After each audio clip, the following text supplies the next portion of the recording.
بسم الله الرحمن الرحيم. إن الحمد لله نحمده ونستعينه ونستغفره ونعوذ بالله من شرور أنفسنا ومن سيئات أعمالنا. من يهده الله فلا مضل له ومن يضلل فلا هادي له، وأشهد أن لا إله إلا الله وحده لا شريك له، وأشهد أن محمدا عبده ورسوله صلى الله عليه وسلم. أما بعد، tunaendelea leo na kitabu Sharh Aqida Alwasitiyya cha Alimamu Ibn Uthaymin, Allah mrehemu, alipokuwa akisharehesha kitabu cha Alimamu Ibn Taymiyyah rahimahullah.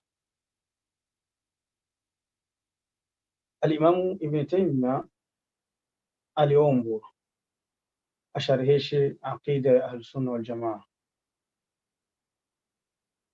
na awabainishie watu hili jambo. Limekuwa linahitajika kipindi ambacho bid'a hii ilikuwa imezagaa na imekurubia kufunika sunna, akawa alibainisha aqida za Ahlusunna Waljamaa. Ulama wa leo wengi akiwepo Ibn Uthaymeen Allah mrehemu akawa ametushareheshea, kwa sababu Ibn Taymiyyah alizungumza maneno mafupi tu katika kukariri aqida Ahlusunna Waljamaa, lakini katika ilmu watu wanahitaji kujua. Namwona Imam Musa pale, kama sauti yake itamruhusu angetusomea maneno ya Ibn Taymiyyah rahimahullah yenye tutasharehesha leo, akianzia pale kwenye kauli yake Ibn Taymiyyah aliponena wa min al-imani billah.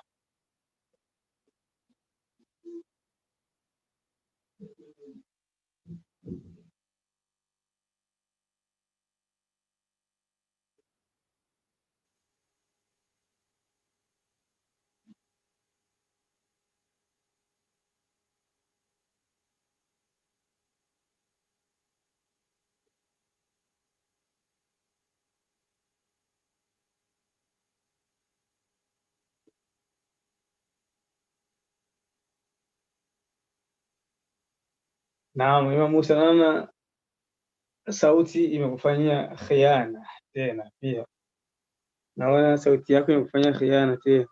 Pole sana.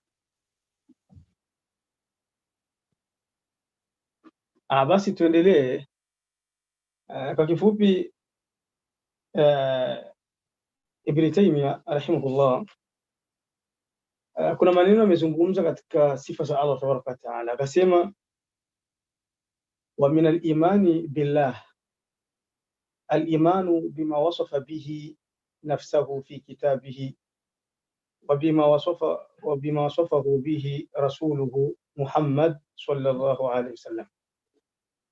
Katika imani ya kumwamini Allah tabaraka wa taala ni kuamini alivyojisifia nafsi yake kwenye kitabu chake, kwenye Qur'an, na alivyosifiwa na mtume wake Muhammadin sallallahu alaihi wasallam.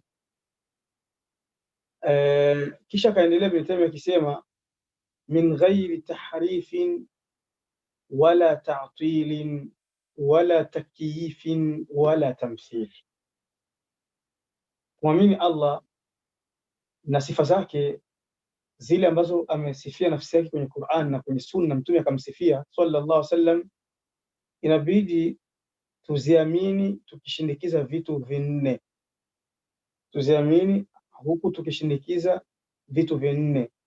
Tuamini sifa za Allah min ghairi tahrifin, bila kuzibadili, bila ya kuzibadili na kuzipigia chenga. Kuna watu wanaamini kweli sifa za Allah, lakini wanapiga chenga katika kuamini kwao. Sasa Ahlusunna wa Jamaa wao walikuwa wakiamini sifa za Allah bila kuzipigia chenga, wala ta'tilin, wala bila kuzikataa. Wako watu ambao wanakataa sifa za Allah, kwa sababu nyingi ambazo tushaona baadhi yazo na zingine zinakuja. Wala takyifin, wala kuzitafutia namna. Tunataka tujue sifa za Allah ziko kivipi, ziko vipi. Wala tamthili, wala kuzitafutia mfano, kuzifananisha. Kwa hiyo haya maneno ndio tunaingia kuyasharhisha. Tumsikie Ibn Uthaymeen rahimahullah anasema aje, tuamini sifa za Allah bila kuzibadili wala kuzipinga wala kuzifananisha wala kuzitia mfano.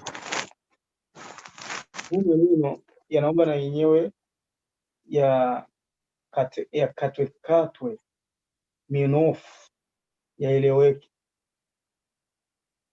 Anasema Ibn Uthaymeen kwenye karatasi 57 kwenye kitabu, فهذه أو في هذه الجملة بيان صفة إيمان أهل السنة بصفات الله تعالى. فأهل السنة والجماعة يؤمنون به إيمانا خاليا من هذه الأمور الأربعة: التحريف والتعطيل والتكييف والتمثيل. Anasema katika maneno pako kubainisha imani, pako kubainisha na kusifia sifa ya imani ya watu wa Sunna. Wana kuhusu sifa za Allah. Eti watu wa Sunna na walikusanyika kwayo huwa wanaamini imani ambayo iko mbali na sifa nne. Watu wa Sunna wal Jamaa wanamwamini Allah na sifa zake, imani ambayo iko mbali na sifa ya kwanza kupiga chenga. Wenyewe wapigi chenga, lakini watu wa bid'a wanapiga chenga nyingi kwenye sifa za Allah, kama gisi ulivyoona huko nyuma na utakapoona mbele. Pia watu wa Sunna wanamsifu Allah huku wakijikinga na kupinga sifa. Pia wanajikinga na kuzifananisha sifa za Allah na kuzipigia mfano sifa za Allah tabaraka wa taala. Fatahrifu, hili neno atahrif, kupiga chenga, linaomba tulikalie kikao cha ilmu. Atahrif kwenye lugha ya Kiarabu ni ataghyiru, kupiga chenga. Kwenye Kiarabu ni ataghyir, kubadili. Na Kiswahili ndio hivyo, sio lugha ya Kiarabu tu. Hapa Sheikh anasema kwenye Kiarabu kwa sababu anawafasiria Waarabu, na mimi madamu niko nafasiria Waswahili, nawaambieni hivi, kupiga chenga ni Kiswahili ni kubadili kitu. Wa huwa imma lafdhiyun wa imma ma'nawiyyun. Na kubadili kitu, unaweza kukibadili kitu kimatamshi au kimaana. والغالب أن التحريف اللفظي لا يقع، وإذا وقع فإنما يقع من جاهل. Na mara nyingi kubadili kitu kimatamshi hilo litokei, na linapotokea huwa linatokea kwa mjinga asiyejua. فالتحريف اللفظي يعني تغيير الشكل.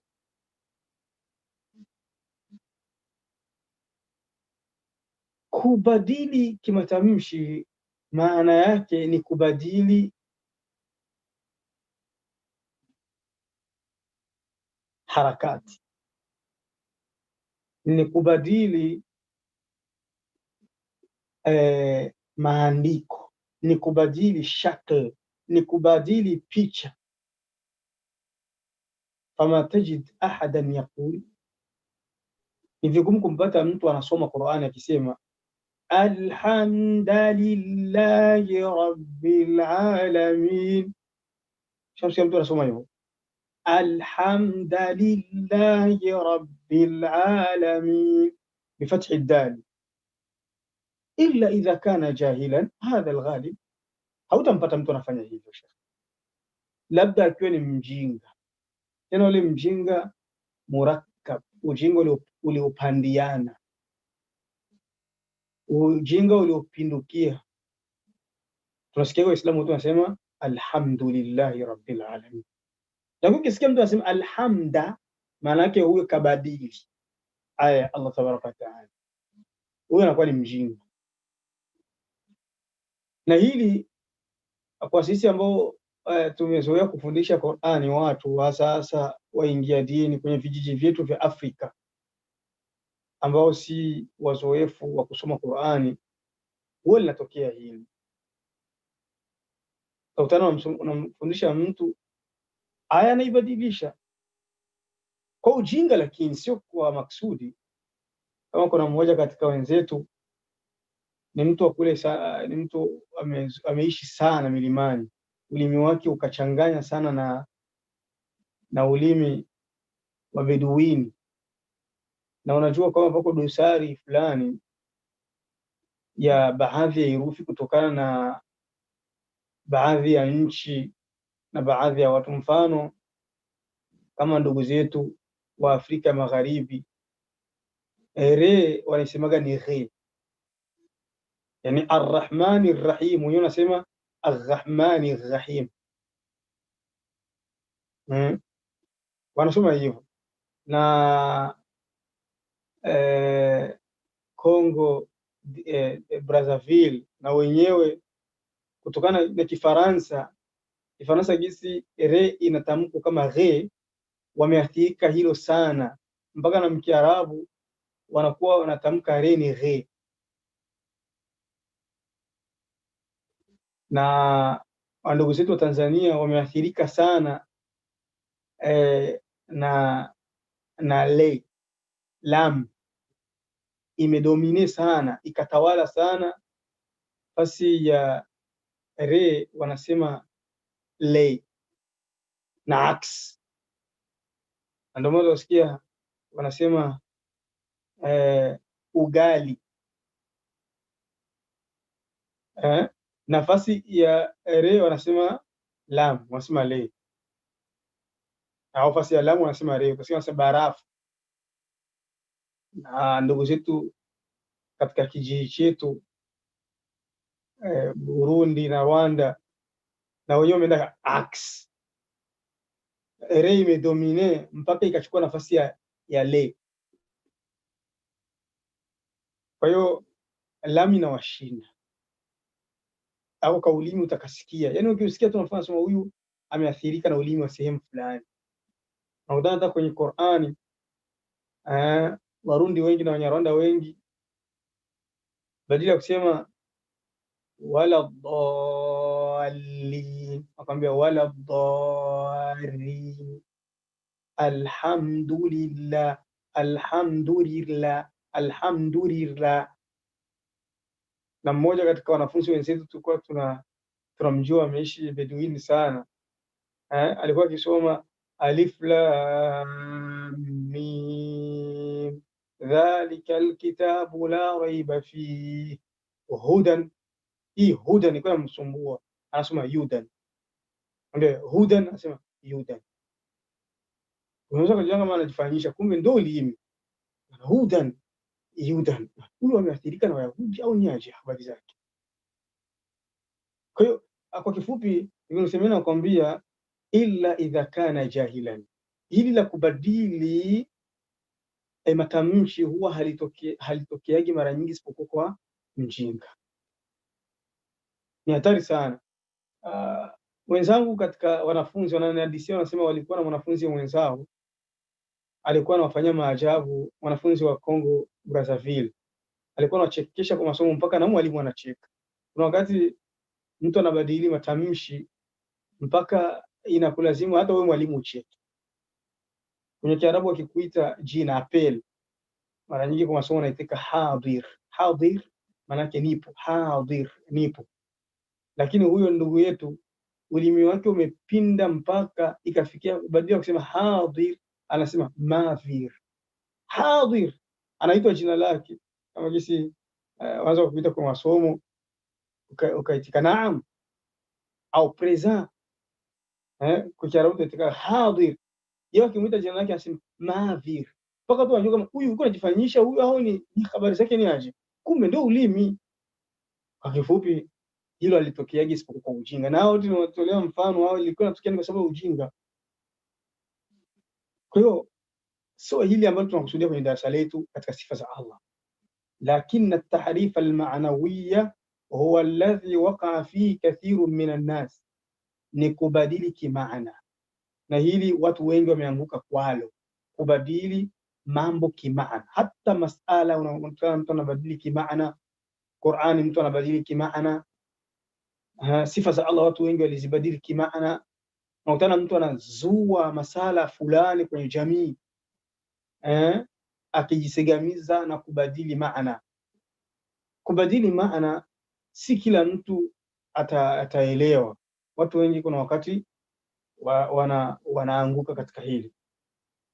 Ahlu sunnati wal jamaa imanuhum bima wasafa Allahu bihi nafsahu khalin min at-tahrif, yani taghyir al-lafz au al-maana. Kwa hiyo aqida ya sunna wal jamaa, wao imani yao iko mbali na kubadili sifa za Allah, iwe ni kimaana kwa ujinga, iwe ni kimatamishi kwa ujinga, iwe ni kimaana kwa watu ambao ni waerevu.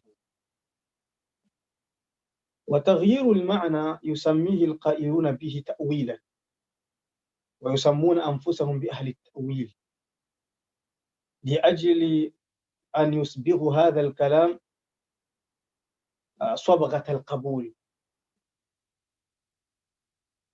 أو صبغة القبول، لأن التأويل لا تنفر منه النفوس ولا تكرهه. Na kuna watu wamejigamba wakajipiga kifua kwamba sisi ndio watu wa kupiga chenga kwenye sifa za Allah, lakini wakaona tukitumia haya matamshi kwamba sisi ni wapiga chenga kwenye sifa za Allah, haya matamshi ni mabaya, itakuwa ni sifa mbaya kwetu, tumejivika. Watu wa bid'a na watu ambao watakaotusikia hawatakuwa pamoja nasi, kwa sababu matamshi mabaya nafsi si zinakimbia, wakajitafutia kajina kazuri. Ndio maana Waswahili walipatia sana, wakasema maneno matamu humtoa nyoka pangoni. Yaani maana yake uwe mzuri wa kauli. Ukiwa mzuri wa kauli unaweza kutengeneza mambo ambayo yameharibika. Ukiwa mzuri wa kauli unaweza kuwapeleka watu kwenye upotovu, watu ambao ni watu salama. Kwa hiyo wakajitafutia kajina kazuri ili wapate watu watakaowasapoti, na hili tunaliona wallahi kwenye nyanja tofauti. Alhamdulillah, watu wa haki huwa wanajipa majina mazuri na yanawastahiki, na hata watu waovu wanajivisha majina mazuri na kauli nzuri, majina mazuri na kauli nzuri kwa kusapoti na kwa kuwadanganya watu katika ule upotovu wao ambao wako emo. Kwa hiyo watu wa bid'a wanaopiga chenga kwenye sifa za Allah wamejiita sisi ni watu wa ta'wil. Unajua ta'wil maana yake? Ta'wil maana yake sisi ni watu wa kufasiri sifa za Allah. Sisi tunazifasiri sifa za Allah, sisi ndio tunajua tafsiri yake. Kwa nini unafanya hivyo? Yani wakapaka kile kitendo chao cha kupiga chenga sifa za Allah, wakakipaka rangi nzuri. Lianna ta'wila la tanfuru minhu nufus wala takrahuhu, kwa sababu ukijiita huko mtu wa tafsiri, nafsi haikatai hilo wala hailikimbii wakajiita hilo jina. Lakin ma dhahabu ilayhi fi alhaqiqa tahrifun, lakini ukichunguza tafsiri zao kwenye sifa za Allah kwenye uhakika utakutana ni kupiga chenga.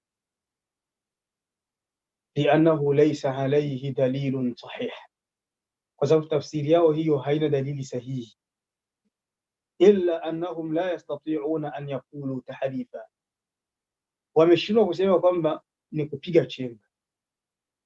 Walau qalu hadha tahrifun la'alanu ala anfusihim birafdhi kalamihim, lau wangesema sisi ni wapiga chenga kwenye sifa za Allah, wangekuwa wametangazia nafsi zao kupingwa maneno yao. Hakuna mtu angewasikia, hakuna mtu anaweza akaenda kumkaribia na kukaa na mtu mwenye kupiga chenga. Subhanallah. Wewe tizama tu mfano ambao uko hai. Kuna watu wanaamsha dossier gharib, wanaamsha pointi za maajabu ajabu kwenye masala ya dini. Ukimwambia hiyo ni kauli ya watu wa bid'a, anakwambia nyinyi mmeleta makundi kwenye Uislamu. Mimi siko kundi kadhaa, sijui kundi la Ahlsunna, sijui kundi la Shia, sijui kundi la wanani. Haya yote ni makundi. Hii ni tabia ya Kiyahudi. Sisi wote ni Waislamu, sisi wote Waislamu. Hili neno huyo mtu kwa nini alitamka? Kwa sababu anajijua kama yuko kwenye kundi katika makundi mabaya. Akisema mimi na support hili kundi, si watu wote wataanza hawatasikia hata maneno yake hayatasikika. Ndio maana mtu anaanza kwanza kutafuta kineno ambacho ataweza kukunja nafsi za watu ziwe pamoja naye, ndo awafikishie sumu zake. Manake anawaletea watu sumu kwenye glasi la maziwa. Watu wanaona maziwa na kunywa, naona watu wanaanguka, wanakatika, wanakufa.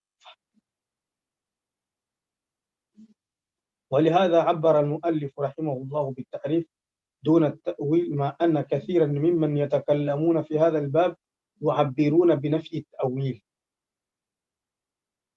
Kisha Ibn Taymiyyah rahimahullah akawa ni mfasaha sana, badili ya kusema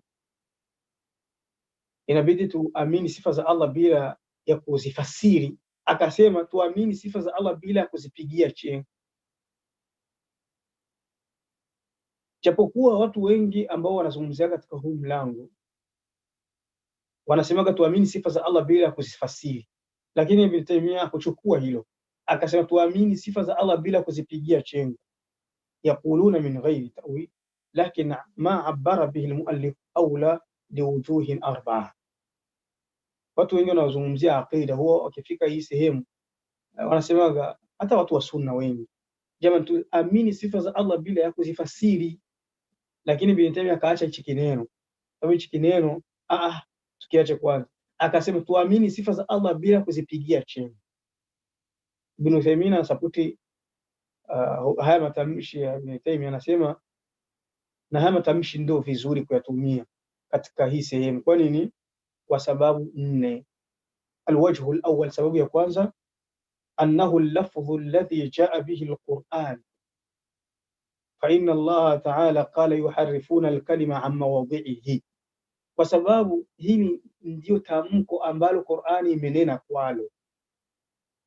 Allah tabaraka ta'ala anasema kwenye Qur'ani, yuharrifuna, wanabadili, wanapiga chenga kwenye neno, wanalitoa sehemu yake, manake wanabadili neno sehemu yake. Sura An-Nisa aya 46. والتعبير الذي عبر به القرآن أولى من غيره لأنه أدل على المعنى.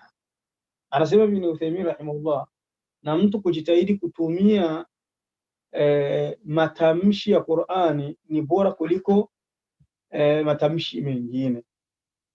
Na hii ni sahihi Sheikh, kutumia matamshi ya Qur'ani ni bora kuliko kutumia matamshi mengine. sawa, na ni katika dalili ya mtu kuwa amehifadhi vizuri, na tunashuhudia mashekhe wetu mara nyingi, hata akizungumza maneno ya kawaida, kama hayo maneno ya kawaida yamesapotiwa na Qur'ani, anatumia maneno ya Qur'ani kuliko maneno yake ya kawaida.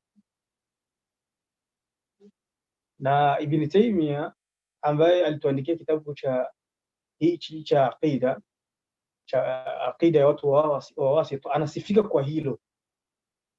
Wanakwambia Imam Adh-Dhahabi anamsifia, anasema alikuwa ni aya, alikuwa ni alama ya Allah, ni muujiza katika kuhudhurisha almutun, yani kuhudhurisha aya za Qur'an na hadithi, hata matamshi ya ulama.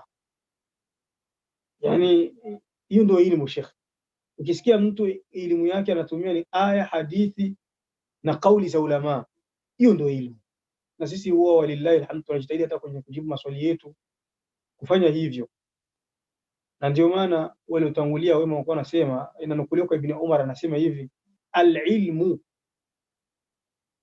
kitabullah wa sunnah madhiya wa qawlu la adri.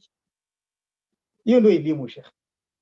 Unatafuta umjue shekhi wa haki yuko wapi? Shekhi wa haki ni huyu, ni yule ambaye anakuambia qala Allah, amesema Allah, au anatoa sunna iliyotangulia. Yani sunna iliyotangulia hiyo ni ya mtume, hiyo ni maswahaba, hiyo ni ya ulama. Kama akikosa hivi vitu viwili anasema la adri, sijui. Hii ndio elimu shekhi. Ukisikia mtu anakuambia Allah amesema, mtume amesema, sahaba amesema, au Shafi'i amesema, Abu Hanifa amesema, Ahmad amesema, Malik amesema, Sufyan amesema, Umar ibn Khattab amesema, Abu Bakr Siddiq amesema, Anas ibn Malik amesema, Ibn Abbas amesema, Ibn Mas'ud amesema, akateremka mpaka ulama wa baada yao. Al-Imam al-Bukhari amesema, Imam Muslim amesema, Abu Daud amesema, Nasai amesema, Tirmidhi amesema, Al-Baihaqi amesema, Darqutni amesema, akateremka mpaka baada ya hao Ibn Taymiyyah amesema, Ibn Qayyim amesema, Imam Adh-Dhahabi amesema, Ibn Kathir amesema, akateremka mpaka kwa waleo amesema Ibn Baz, amesema Albani, amesema Ibn Uthaymeen, amesema Fawzan, amesema Ibn Muhsin al-Abbad. Hiyo ndio elimu shekhi, hiyo ndio elimu. Tasikia watu wa leo, baadhi ya watu ambao hawajaelewa elimu, ambao wamemili sana kwenye bid'a, wanakwambia hawa nao mtume amendaga wapi? Kila sasa Ibn Baz, Albani, Ibn Uthaymeen, Ibn Baz, Albani, Ibn Uthaymeen, asma'u ranana, majina yenye kuvutia vutia, tayari mtume wameshaga muacha. Mpaka niko nafuata deba moja imenichekesha sana. Mmoja katika wafanya deba wanamletea fatwa ya Ibn Uthaymeen, nasema abarabu abarabu hivyo hivyo Kinyarwanda, eti je, si shaka abarabu. Mimi sitaki nitie majina ya Waarabu, nataka uniambie qala Allah qala rasul, nataka alisema Allah amesema mtume. Waarabu ni kama sisi, hamna tofauti ya mimi na Mwarabu isipokuwa kwa ucha Mungu. Inna akramakum inda Allahi atqakum. Huyu anakuwa hakufahamu ulamani wa kina nani, huyu anakuwa hakufahamu ulama wanaishi magani. Allah tabaraka wa taala atuelekeza kwenye Qur'ani kwa ulama, anatuambia aje, wa idha jaahum amrun min al-amn aw al-khawf adha'u bih walau radduhu ila Allah aw walau radduhu ila ar-rasul wa ila uli al-amri minhum la'alimahu alladhina yastanbitunahu. Ikiwa watu watatokewa na jambo la usalama au la uoga, wakalirudisha kwa mtume na kwa ulama, watalielewa zaidi. Kuna wakati hadithi ya mtume inakuja, hadithi ya mtume sallallahu alaihi wasallam inakuja, huwezi ukaielewa mpaka urudi kwa ulama. Ndio unasikia mtu anakuambia kauli ya Allah na kauli ya mtume na kauli ya ulama. Kwani kwa sababu ulama sijui anatuwekea ile maneno ya mtume na maneno ya Allah vizuri, hasa ulama wakiwa ni masala ya ijmaa, wamekubaliana, hakuna khilafu baina yao, hapo ni lazima uchukue kauli ya ulama. Na pia ikiwa ulama tofautiana, utachukua ile kauli ambayo unaona inawafiki kauli ya Allah au kauli ya mtume uwazi kabisa, ndio ambao utachukua ulama. Na ndio maana Mutarrif bin Shikhir alipoambiliwa na mmoja katika watu, akamwambia Mutarrif bin Shikhir, alikuwa aleta hadithi, akamwambia nahnu la nuridu illa alquran, sisi hatutaki isipokuwa tulete Qur'ani. Hani madai ya baadhi ya watu wa leo, unasikia mtu anakuambia mimi sitaki hadithi, mimi ni Qur'ani tu, nipe aya sehemu Mungu amesema, sehemu Mungu amesema kwenye Qur'an, sitaki umsemee Mungu. Msikie kisi Mutarrif bin Shikhir amemjibu huyu, na hani maneno yamenukuliwa kutoka kwa sahaba Imran bin Husayn, kasema neno mazuri, akasema nahnu la nuridu bil Qur'ani badila, inma nahnu nuridu man huwa a'lamu minna bil Qur'an.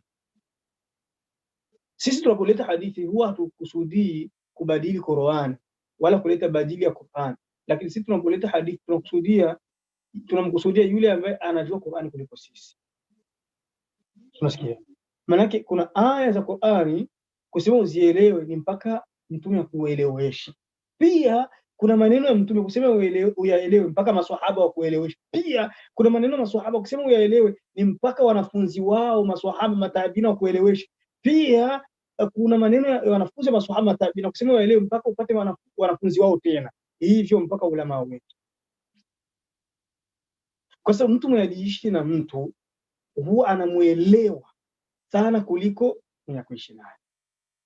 Maswahaba, yani Mtume swalla salam anajua maneno ya Allah zaidi kuliko kila mtu, na maswahaba wanayajua maneno ya Mtume sana kuliko kila mtu, na wanafunzi wa maswahaba wanawaelewa maswahaba kuliko kila mtu, hivyo kuteremka mpaka chini, na hao ndio ulama. Na mimi nakupigia mfano wa kiakili uelewe zaidi. Mke si ndio anamjua mume wake kuliko watu baki? Mimi mwenyewe ukinitafuta bwana shehe tunamkosa, utapitia wapi? Utapitia ofisini kwangu. Unapajua ofisini kwangu ndio hapa ndio tampata shehe vizuri. Na haya imenitokea leo kabisa. Mtu mmoja ananiambia, shehe, niko na jambo langu la muhimu. Sasa nikaona kila nikikutumia message hujibu, kila nikikutumia sauti hunijibu, nikapitia ofisini kwako. Sasa kwani ni ofisini kwangu tunaishi nao, wamenijua vizuri na wanajua kisa utanipata vizuri. Hii ni mfano wa kiakili uko wazi. Unamwona mtu leo anasubutu kukataa hadithi za Mtume sallallahu alaihi wasallam, eti mimi nataka Qur'ani tu. Huyu akili zake ziko miguuni. Unamkutana na mtu eti hataki kauli ya sahaba, anataka hadithi ya Mtume tu. Unakutana na mtu hataki kauli ya ulama, anataka kauli ya sahaba tu. Mimi huyo ni wafadhali kuliko wa mbele. Akwambia mimi ni Qur'ani, hadithi na maswahaba bas. Huyo tena upotovu Sheikh. Wote ni upotovu kwa wazi. Kwa hiyo ulama wenye kujua huwa wanajihimiza na mutuni. Ukisikia mutuni huwa tunakusudia yale maneno asili, yale maneno asili, ima maneno ya Allah asili ndio Qur'an, au maneno ya mtume asili ndio sunna, au maneno ya maswahaba, yani yale maneno sahaba ametamka yeye ukayahifadhi. Yale maneno ya ulama ukahifadhi kwa matamshi yake, wewe anakuwa na baraka. Mutuni anakuwa na baraka ukihifadhi. Ndio maana watu wa elimu huwa wanahifadhi mutuni, hadithi, Qur'ani, maneno ya maswahaba na maneno ya ulama. Ibn Taymiyyah alikuwa miongoni mwao wenye kuhifadhi hayo. Imam Dhahabi amemsifia, anakuambia alikuwa ni mtu wa maajabu sana. Unapozungumza naye hapo hapo anakuangushia aya, huja tamaki kidogo na kusukumia hadithi, bado hujafungua macho na kupiga na kauli ya sahaba. Ukishalewa na kupiga na kauli za ulama. Na kuna kisa ambacho kimezagaa, eti kuna mwanamke alikuwa anazungumza kwa Qur'ani. Hicho kisa kinanukuliwa kama kilikuwa wakati wa Abdullah ibn Mubarak. Eti alikutana mwanamke tatakallamu bil Qur'an, alikuwa anazungumza kwa Qur'ani wa mwanamke. Kila kitu akiulizwa, maisha yake yote anajibu ni kwa aya. Hichi kisa kimezagaa na si sahihi hichi kisa. Huyo mtu anaweza kupatikana kweli? Yaani maisha yake yote hakuwahi kuzungumza isipokuwa kwa Qur'ani. Eti alikutana na Abdullah ibn Mubarak. Abdullah ibn Mubarak akamuuliza, uko na watoto? Akasema qul na'am. Si aya ya Qur'an, qul na'am. Ndio. Abdullah ibn Mubarak akamwambia, watoto zako wanaitwa majina gani? Akamwambia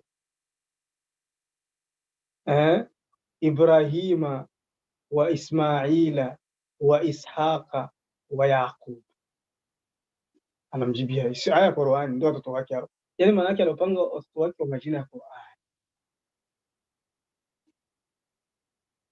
Huyo mwanamke alipotaka kutuma waende kumnunulia chakula, anataka kumtuma mtu kwenye botiki aende kumletea chakula.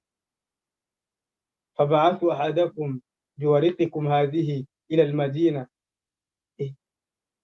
Yaani alikuwa anazungumza akitaka kumtuma mtoto wake botiki dukani, anatumia aya fab'athu ahadakum biwarithikum hadhihi ila almadina falyanzur ayyuha azka ta'ama. Yani ndio anambia nenda sokoni ukaniletea chakula azka ta'ama, chakula kizuri. Kwa kifupi, watukufu wa Kiislamu, ukiweza kutumia matamshi ya Qur'ani hata kwenye mazungumzo ya kawaida ni vizuri. Ukiweza kutumia matamshi ya hadithi ni vizuri. Ukiwa wewe ni mwenye kutoa fatwa ukawa unatumia maneno ya ulama, unanukulu kutoka kwa ulama, ni vizuri. Na ndio Ibn Taymiyyah rahimahullah alifanya hapa hivi, akatumia kuamini sifa za Allah bila ya kuzipigia chenga. Kwa nini? Sababu matamshi yametumiwa na Qur'ani katika hii point. Alwajhu thani, sababu ya pili ya yeye kutumia haya matamshi, annahu adallu ala alhali wa aqrabu ila al-adl, kwa sababu haya matamshi ndio yanaelekeza hali ya hawa watu, na haya matamshi ndio yana uadilifu zaidi. Falmuawilu bighairi dalilin laysa min al-adli an nusammiyahu muawila. Sawa.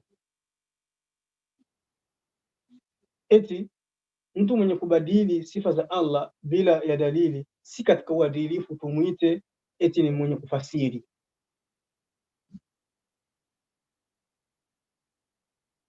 Falil-adlu an nasifahu bima yastahiq wa huwa an yakuna muharrifa, bali uadilifu ni kumuita kwa jina analostahik, nalo ni mpigaji chenga, mbadilishaji. Mtu mwenye anabadili na kufasiri sifa za Allah bila dalili, si uadilifu tumuite mwenye kufasiri, bali uadilifu tumuite mpiga chenga. Na hili ni sahihi, ndugu zangu. Kila mtu apewe sifa yake. Ulimwengu wa leo umeharibika. Ulimwengu wa leo umeharibika kwa sababu ya mujamala. Kwa sababu ya kupaka mafuta kwenye chupa. Haya faida. Ulimwengu wa leo umebubikwa na kuwapa watu sifa zisizokuwa sifa zao. Mambo yakazorota na mambo yakachafuka. Wallahu almusta'an wa alayhi tuklan. Allah tusaidie kwa kitu ajisigamizi. Ya subhanallah, hata katika mambo ya ndoa ndo balaa. Kwenye mambo ya ndoa ndo balaa. Mtu anakuja kuchumbia, wanamuulizia ule mtu tabia zake, watu wanamsifu. Wana huyu mtu ni safi kabisa, huyu mtu barabara. huyu mtu hana mushkil. Na Kiarabu wanajua watu siku hizi. Kumbe huyo jamaa ni mfizuli, huyo jamaa ni katastrofe, ni balaa, lakini anasifiwa, watu wanampa mchumba. Kisha wakishaingia katika ndoa yao, jambo linaripuka. Muslim umetuambia huyu mtu ni kadha kadha, pale sisi tumestiri kwa sababu si tunaambiliwa manake tuzaniane vizuri. Ndugu yangu, ndio tunaambiana hivyo, tunaambia tuzaniane vizuri. Au mtu anaenda kuchumbia, anaulizia kuhusu mwanamke, watu wanampamba ule mwanamke, wanamsifia sifa nzuri nyingi tu, kumbe ule mwanamke ni balaa. Kishaoa likaja kutokea puani, ukipiga fujo unaambiliwa bwana, sisi tulikwambiaga vile kwa sababu alikuwa kwenye toba, wanatuambia tustiriane. Sio kila kitu kustiri, ndugu zangu. Na mimi nawakumbusheni hapa ndugu zangu, kwa sababu ni matatizo yanatokea sana, na mimi nishatafutwa sana na watu wengi kwenye masala ya ndoa. Huyu mchumba kweli ni sahihi kweli? Huyu unamuonaje? Tukichunguza tukatoa ukweli, watu wanakasirika. Na ili Mtume alikuwa analifanya sallallahu alaihi wasallam. Baadhi ya watu wengine wakaambia hapana jamani, kutoa aibu za watu makosa, inabidi kumstiri, acheni ndoa iwe nzuri, ameshatubia. Utukufu wa Kiislamu, maisha ya ndoa sio nuzhatu swaif, sio kutoka out umeenda wakati wa jua tu umeenda kula raha. La, ni maisha ya umri, ni maisha utazaa watoto Sheikh. Inabidi utizame ni wapi unataka kuwazaa watoto wako, ni wapi utaweka mbegu zako, kama hizo wanavyosema maswahaba. Kuna maneno yananukuliwa kwa Anas, anasema tahayyaru, anza kwa ni mwingine katika ulama, tahayyaru linutwafikum, eti tafuteni sehemu mtaweka mbegu zenu. Sio kila fasi unaenda unamwaga mbegu zako. Inasemekana maneno ya Abdullah bin Zubayr, illa mtakhunni dhakira, ikiwa kama hifdhi kunifanyia khiana. Inasemekana ibn Zubayr, sahaba wa Mtume mwema, anasema hivyo, tazameni ni wapi mtaenda kushusha mbegu zenu, tazameni ni wapi mtapasulia mayai yenu. Kuna sehemu zingine ni problem, pasua mayai kwenye kikahango, hapana kupasua mayai kwenye jalala. Na ile hadithi ambayo ni dhaifu sana, lakini maana yake ni nzuri, inasema iyakum wa khadra ad-diman, iyakum wa khadra ad-diman, jikingeni na jalala zilizopendeza. Yani mwanamke mzuri ambaye asili yake ni mbaya. Kwa hiyo watukufu wa Kiislamu, tuwe wa kweli katika masala ya uchumba. Ikiwa utaulizwa kuhusu mchumba iko na dosari, sema zile dosari. Sasa ikiwa ni dosari zitaathiri, usifiche ukasema tunastiriana, tunazaniana vizuri, tusisemani vibaya, tusizagazani vibaya. Tena mimi nakumbusha jamani, katika hili jambo la kuhusu kuoana na uchumba, mimi mnajitahidi kuchunguza vizuri kwa utulivu, msimu na kurupuka. Huyu mtu anavaa jilbabe, inaonekana ni mcha Mungu, mtu anavaa niqab, inaonekana mcha. Acheni hivyo ndugu zangu.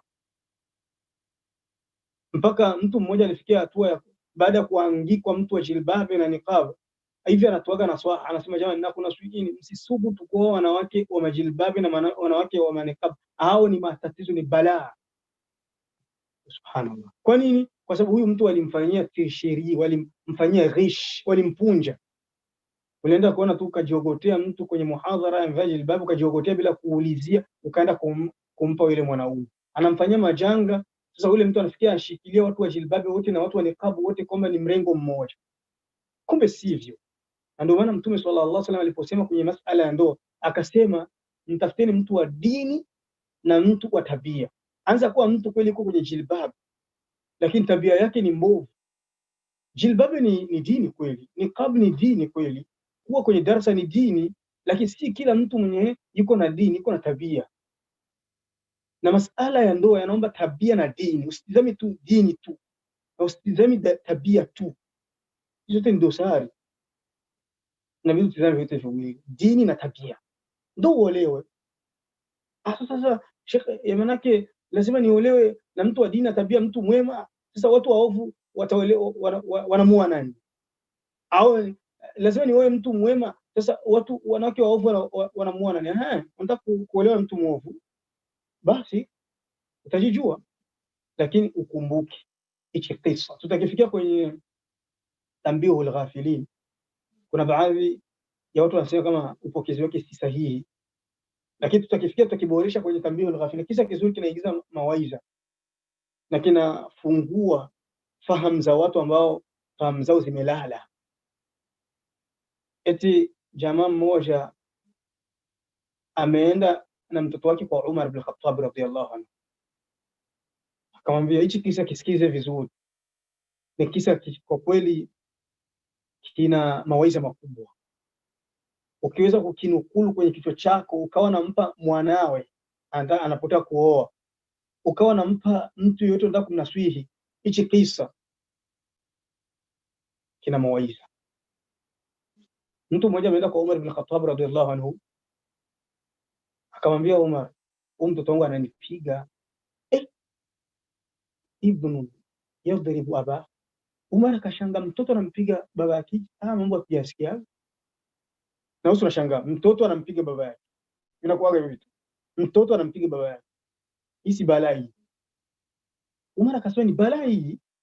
Wewe mtoto, ni kweli unampiga baba yako? Inja akumfasa kumbira imfata bayana, akujia mtu na habari zifanyie ubainifu. Umar akuchukulia tu maneno hivi, mzee ameshasema ni ukweli. Kama watu wengi wa leo, mzee akishamsemea mtoto wake maneno, watu wanakubali. Akamgeukia mtoto wake akamwambia, ni kweli baba yako anasema ukweli, unampigaga? Mtoto akawa mkweli kabisa, muwazi wala aficha, akamwambia nampigaga. Kizubaa nakula kichwa, kizubaa kifuti, ngumi, konongo, peki, washigeri. We mtoto, wewe huna akili wewe. Umar akakasirika, akataka kumfinya yule mtoto. Yule mtoto akamwambia, lakini Umar, kweli mimi najua kama nimevunja haki ya mzazi, lakini ndani nikuulize, kweli hakuna haki za wazazi na wenyewe wafanyie watoto? Hamna kweli Umar? Hamna. Maanake ni sisi tu watoto ndio tuwafanyie wazazi haki. Hakuna haki za wazazi wastahili kutufanyia na sisi. Umar akamwambia, na zipo haki za wazazi wafanyie watoto. Mtoto akamwambia Umar, nataka uzinami. Sikiliza vizuri, hizi haki za mzazi amfanyie mtoto, watu wengi wanaghafilika kwazo. Mtoto kama nataka nizijue, mimi sizijui. Maana tunasikia sisi haki za wazazi, hatujawahi kusikia mawaidha haki za watoto. Osha kasikia mawaidha haki za watoto. Mara nyingi nasikia haki wazazi watoto wafanyia wazazi wao, watoto hawaheshimu wazazi, watoto wanawavunjia haki wazazi, watoto wametolewa radhi na wazazi. Hatujawahi kusikia haki na wazazi wafanyie watoto. Mzazi alikosa baraka kwa sababu ya kuvunja haki za mtoto wake. Hatujawahi kusikia mawaidha. Na insha Allah kwa Tanbihul Ghafilin hili usilikose. Almuhimu ni kumalizia hichi kisa. Umar akamwambia yule mtoto, naam, zipo haki za wazazi wafanyie watoto. Zinaambie. Yule mtoto anataka usijue kama jinsi na wewe unataka usijue, zisikie vizuri. Akamwambia 3. Ya kwanza anapomzaa ampe tarbia, malezi. Hiyo ni haki mzazi, ni haki kwako. Unapomzaa mtoto wako mpe malezi. Leo wazazi wengi wakutana mtolea mtoto wake radhi, amekuwa mkubwa kwa sababu ya jambo fulani amelivunja, anamtolea radhi. Ukija kuchunguza utakutana huyu mzazi ndo alianza kuvunja haki ya mtoto.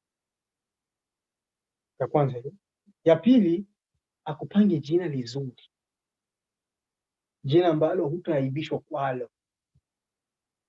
Ya tatu ndo nyeti nimekusudia, akuzae sehemu nzuri. Akuzae sehemu hupo aibishwa. Sasa naomba Umar niulizie mzazi wangu, mimi hapa, mimi naitwa nani? Jina langu amenipanga jina gani? Mzazi wao alimpanga jina gani mtoto? Nimpanga Popo. La ilaha illallah. Anamuita mtoto wake Popo. Na haya mambo tunayaona kwa leo. Kana mtu anamuita mtoto wake Jalala. Jalala. Anamuita mtoto wake Jalala. Labda kwenye lugha zingine kuna maana nzuri, lakini kwenye Kiswahili Jalala. Ni Jalala. Anakuwa Jalala kweli kweli. Jalala bi maana al-kalima. Anakuwa ni Jalala kwa yani kwa maana hili neno Jalala. Yani mtu mchafu.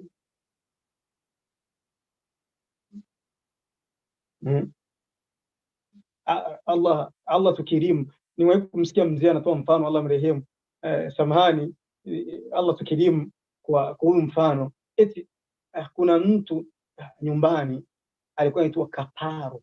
Allah tukirimu. Hii ni balaa shekhi, balaa. Na Warundi wasema jina ndio huyu, jina ndo mtu, jina ndo mtu. Kwa hiyo tunasema maana katika haki ya mzazi kwa mtoto kumpanga jina lizuri. Wewe mpaka mtoto wako Popo, ni Popo kweli, siao ni Popo, haionagi mchana. Kwa hiyo mchana hakuona na kupiga. Sasa hata ya ule mtoto akamwambia Umar, usitosheke. Umar ameweza kukasirika, huyu anampanga mtoto wake Popo, ameweza kukasirika. Mtoto anamwambia usikasiriki Umar, mwambie bado sio haki tatu, pana baki mbili, muulize aliponizaa ilikuwa ni vipi? Aliponizaa amenipa tarbia, nipa malezi. Wewe ulimzaa mtoto wako ilikuwa ni vipi? Nimpeleka porini aende kuchunga ngamia. Na kuna watu wakuelewesha, anamzaa mtoto wake anamtupa. Mfano unamzaa mtoto wako humlei, unamtupilia, watu wengine ndio wanamlea. Katika nchi za magharibi pako maajabu, wakafiri ndio wanalea mtoto wako. Nyumbani utaona mzazi yeye, hasa wazazi wanaume, akizaa anatoka alfajiri anarudi saa 6 ya usiku. Yeye ni kula na kulala. Hajui watoto wameshinda aje, wamekula vipi, wanahitaji nini, hajui. Tupia mama. Katika nchi za magharibi unakutana yeye mwanaume anasafiri, safari zake aziishi. Yaani zama miguu yake imelambwa na mbwa. Yaani yeye ni mtu wa masafari. Hajui watoto wake wako wapi, wako vipi, wanaishi vipi. Au unakutana yeye kazi yake, akitoka kazini anaenda kwenye maligala, anarudi usiku mwingi. Hajui watoto wanaishi aje. Sasa kweli huyu mzazi kweli utamtolea mtoto wako radhi siku atakukosea mkubwa kweli? Mzazi kweli? Hiyo radhi itakurudilia mwenyewe, umejitolea mwenyewe. Bado angaliki mdogo. Kuna radhi zingine sio zenyewe. Kwa hiyo mtoto wako ulipomzaa ulimpeleka kuragira ngamia, si ndio hivyo? Umar amekasirika sana. Mtoto akamwambia usikasiriki zaidi. La mwisho limebakia, la mwisho. Mama yangu nani? Nimuulizie babangu amenizaa wapi? Na ndio nimekusudia hivi. Unamjua mama yake ni yani mjakazi. Alimzaa kwa mjakazi. Mjakazi ni dosari. Ni mfano leo umzae mtoto na yaya. Umewesha yaya mimba. Au unamzaa mtoto nje ya ndoa. Tayari ushamvunjia haki yake huyo mtoto. Kumzaa nje ya ndoa ushamvunjia haki yake. Utamtolea radhi kwa atakuwa mkubwa akikukosea. Akikula detanti, mtoto anamla mzazi wake detanti. Utamtolea radhi kweli? Figumu. Au unaenda kumzaa mtoto kwenye familia ya wapungufu. Watu wapungufu wa akili. Mtu mmoja ameniambia neno limoja la hikma. Anasema kuna mwana filosofi mmoja anasema kwamba eti watu wote duniani wako na pasenti fulani za usazi. Na kisha kuna wenye ambao usazi wao umezidi kipimo, wakachupa mipaka. Kwa kifupi Umar anamwambia yule mzazi, ndio maana mtoto wako alikupiga. Kwa sababu kwanza ulimpeleka kuragira ngamia. Yeye ashazoea kupiga ngamia fimbo. Sasa wewe alikuona mbele yake, akaona haraka haraka, akaona ndio ile ngamia. Ndio akaila akaila fimbo. Kwa hiyo watukufu wa Kiislamu, unapotaka kuoa haya yote uyakadirie Sheikh. Huyu mwanamke nitazaa naye kweli, huyu mwanamke atanivumilia mimi huyu?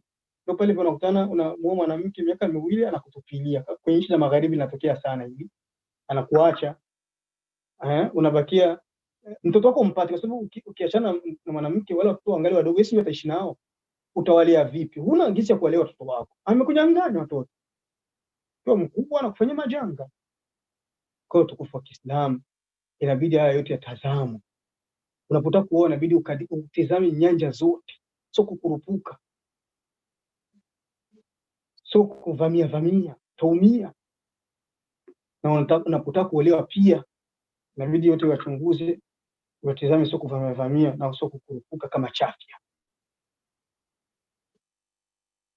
Kwa kifupi, hapa Sheikh Ibn Uthaymeen rahimahullah anasema watu inabidi tuwe waadilifu wa sifa. Mpe mtu sifa yake inayomstahili, sio ufiche bana tustiriana. Mpe mtu sifa yake. Naam, kuna kipindi cha kustiriana, lakini mimi nazungumza kipindi ambacho si kipindi cha kustiriana. Na ndio maana Mtume sallallahu alaihi wasallam ndo alikuwa mfano katika hili. Alimwambia Fatima bintu Qais, ukimaliza ida yako njoo nitafute. Kwa sababu Mtume alikuwa shapata mchumba, amemfuata, anataka kuoa. Na hili jambo lilikuwa wakati wa zamani, mpaka leo linaendelea, lillahi alhamd. Sisi wenyewe kuna watu wanatufuataga, Sheikh nitafutie mchumba, kwa sababu anajua Sheikh anakuwa kwenye kesi mengi, anashuhudia kesi nyingi za wanawake kujikhulu, anakuwa anawasiliana na maswali mengi ya wanawake, anajua wanawake ambao waanza kuwa ni wacha Mungu, wanawake wema, wanatafuta, wanaambia tutafutie wachumba, tunatafutia, kuna wengine tunawapatishia, alhamdulillah. Basi na Mtume swalla Allahu ndio hivyo, akamwambia yule mwanamke, ukimaliza ida yako niambie. Mtume alikuwa anakusudia kama yuko na mchumba, lakini hawezi kumwambia nimeshakupatishia mchumba. Ni makosa kwenye eda, ni makosa kwenye dini kumchumbia mtu kwenye eda. Yule mwanamke alipomaliza eda yake akaja kwa Mtume akamwambia, nimemaliza eda yangu. Mtume akamwambia, sasa nilichokuitia nimekupatishia mchumba. Akamwambia Mtume, nani? Mtume akamwambia, Usama. Huyu mwanamke kwa miaka 30 takriban, Fatima bintu Qais. Usama mwenyewe angali mtoto mdogo kwa miaka 18. Mwanamke kashtuka, kufulamia watoto ndio kisasi mpaka wanawake akiwa mkubwa akiolewa na mtoto mdogo, au akiolewa na mtu mwenye anamshika ukubwa. Akashtuka, akamwambia Mtume, nishapata wachumba wengine, kana kwamba amtaki wamchukua Mtume huyu. Na siku na wanawake wanatufanya hivyo, tunatafutia mchumba mwema, anatuambia hapana, ana unaye sio mtanashati huyo, nguo zake kubwa kubwa. Sasa ni wale wapiga muziki wa zamani tu pate kwa vijana banisha unaonyesha maiksi ya tumbo, yani tumbo na sukuma. Basi ndio Mtume yule mwanamke kama nishapata wachumba wengine wawili, tena sio mmoja, wawili. Mtume sallallahu alaihi wasallam akamwambia, nani? Mwanamke akamwambia, mmoja anaitwa Muawiya, mwingine anaitwa Abu Jahl. Hao tena sababu Mtume wakaanza msikitini hao. Abu Jahl ana hadithi amepokea, bali alikuwa anampenda Mtume, anamtumia zawadi. Aliwahi kumtumia Mtume sallallahu alaihi wasallam zawadi ya nguo, ikamshughulisha kwenye swala, akamwambia mrudishieni, mwambie anipe nyingine, kwa sababu kurudisha zawadi haipendezi, mtu anaanza kukasirika. Na Muawiya alikuwa kama sahaba Mtume sallallahu alaihi wasallam, lakini Mtume akawakasea wote, akawasema sifa zao mbaya mbaya, akasema huyu Abu Jahl achana naye, na huyu Muawiya achana naye. Huyu Abu Jahl tabia yake kweli mtu msikitini, anake iko na dini, lakini ana tabia ya kupiga wanawake. Huyo kama unataka kupigwa, olewa naye. Kuna wanawake wako hivi, kuna wanaume wako hivi, yani mwanaume ngumi mkononi, anaitwa ngumi mkononi. Yani ukitaka hata uwe na upanga, yeye iko na ngumi, atapigana kizuba kichwa. Kama sasa huyo Abu Jahl ndio tabia yake, utakuwa unakula mangumi kila siku, yani maanake wewe chai yako ngumi, chakula chako cha usiku ngumi, unalalia ngumi, unaamkia ngumi. Na mimi kuna ndoa zilishanifikia na majanga yashanifikia, wanaume wako katika sampuli wanapiga wake zao. Sasa dada yangu, utakubali kuolewa na mwenye kupigana? Akasema kama ni hivyo nilikuwa sijui. Huko na balaa lake. Na huyo Muawiya sasa, huyo Muawiya nataka kuolewa naye sasa, yeye ni balaa, ni bahili, ni mgumu, jiwe usiulizi, afadhali ajiwe kwa ugumu wake. Subhanallah. Na kuna wanaume wako hivi na mashtaka yote tunayapata. Unakuta mwanamume anataka mke wake ndo amwemelee na amfanyie kila kitu, na iko nazo kwake nazilalia. Kwenye nchi za magharibi ndio hizi mashtaka yanatofikia sana, kwa hela ambazo zinaleta ugomvi sana kwenye nchi za magharibi. Hela za watoto zinafikishana kwenye talaka. Yaani mwanaume amekaa zake mkuja mwingine, hizi hela za watoto ndio zinalipa maji, zinalipa nyumba, chakula tunakula na tiketi nikitaka kwenda Afrika. Hizi hela za watoto wewe, acha mambo yako. Sasa Muawiya alikuwa ni sahaba mtume mwema. Muawiya sahaba mtume mwema, Sheikh, ana hadithi zake nzuri alipokea, lakini mtume anasema ndo sahihi yake. Kwani mtume anampa hali yake, mtume anazungumza hali yake ni halisi nyingine. Sasa leo unakutana mtu anataka kwenda kuchumbiana au kuoana, watu wanaficha eti tufiche, yani maana yake tustiriane. Sheikh, umefahamu dini vibaya. Naam, sasa langu limoja limekwisha. Tumetoka nje ya darasa leo sana kutokana na mambo ambayo yametuathiri kidogo na kesi nyingi ambazo zinatuzungukia kwa leo. Acha tukamilishe haraka. Alwajhu thalith, sifa au sehemu na njia ya tatu, kwa nini Ibn Taymiyyah amewaita watu hawa ni watu wa kupinga na wakubadili, na watu wa kubadili na kupiga chenga. Anna ta'wila bighairi dalilin batilun, kwa sababu tafsiri bila ya dalili ni batil. Tafsiri vitu bila dalili ni batil. Yajibu al-bu'du anhu wa at-tamthiru minhu, inalazimika tafsiri kama hiyo kuenda mbali nayo na kuikimbia. Wastimalu at-tahrifu fihi ablagh, na tafsiri ambayo haina dalili kuiita kwamba ni kupiga chenga ndio ufasaha. Tamthiran min at-ta'wil, ili kuwaweka watu mbali na tafsiri kama hizo. Lianna at-tahrifa la yaqbaluhu ahad, kwa sababu kupiga chenga hakuna mtu anakubali. Mtu aje msikitini anasema jamani, mimi leo nataka niwapigie chenga kwenye Qur'ani, watu wanasimama msikitini. Au mtu aamshe dude katika hao watu ambao wanaamsha madude ya masail ya gharib, masala ya maajabu ili wajulikane, watambulike. Sana mtu anashusha dude ghafla tu anakwambieni Yesu akufaga. Mtu anashusha ghafla dude anakwambia sijui Qur'ani ni si maneno ya Allah. Mtu anaamsha dude ghafla anakwambieni kaburini hakuna adhabu. Yani madude ya maajabu, Sheikh, mambo ya maajabu. Akisema mtu ashushe dude aseme au aamshe dude aseme jamani, mimi nataka nikupigieni chenga hadithi za mitume, nikwambieni kwa kaburini hakuna adhabu. Kuna mtu atamsikia? Lakini at-ta'wil layhi. Lakini mtu akija kuambia nataka nikufasirieni, ni jambo lepesi, taqbaluhu nafsi zinalikubali, wa tastafsilu an ma'nahu. Na kuna wakati wanakuuliza unapotaka kutufasiria unakusudia nini? Amma at-tahrif fa bimujarrad ma naqulu hadha tahrif yanfuru al-insanu minhu. Ama kuambia tu watu wanataka nikupigieni chenga moja, kusema kupiga tu chenga, hii chenga tu hii, خلاص watu wanafikiri wanakataa kusikia maneno yako. Wa idha kana kadhalika fa inna isti'mal at-tahrif fi man khalafu tariqa salaf alyaq min istimali ta'wil. Kwa hiyo ikiwa ndio hivyo, kutumia kwamba walipiga chenga hawa watu wa bid'a kwenye sifa za Allah ni bora kuliko kutumia kwamba wamezifasiri. Alwajhu rabi', na njia ya nne ya kwa nini mwandishi ametumia hili tamko, anna ta'wila laysa madhmuman kulluhu. Tafsiri angetumia kwamba bila kufasiri sifa za Allah, tafsiri si mbaya yote, Qala an-nabiy alayhi salatu wassalam, tu anasema Allahumma faqihhu fi din wa allimhu ta'wil. Mtume sallallahu alayhi wasallam alimwombea dua Ibn Abbas radhiallahu anhu, akasema Allah, mpe fahamu ya dini na muilimishe tafsiri, muilimishe tafsiri. Kwa hiyo tafsiri kuna wakati inatamkwa inalengwa maana nzuri. Naona ustazi wetu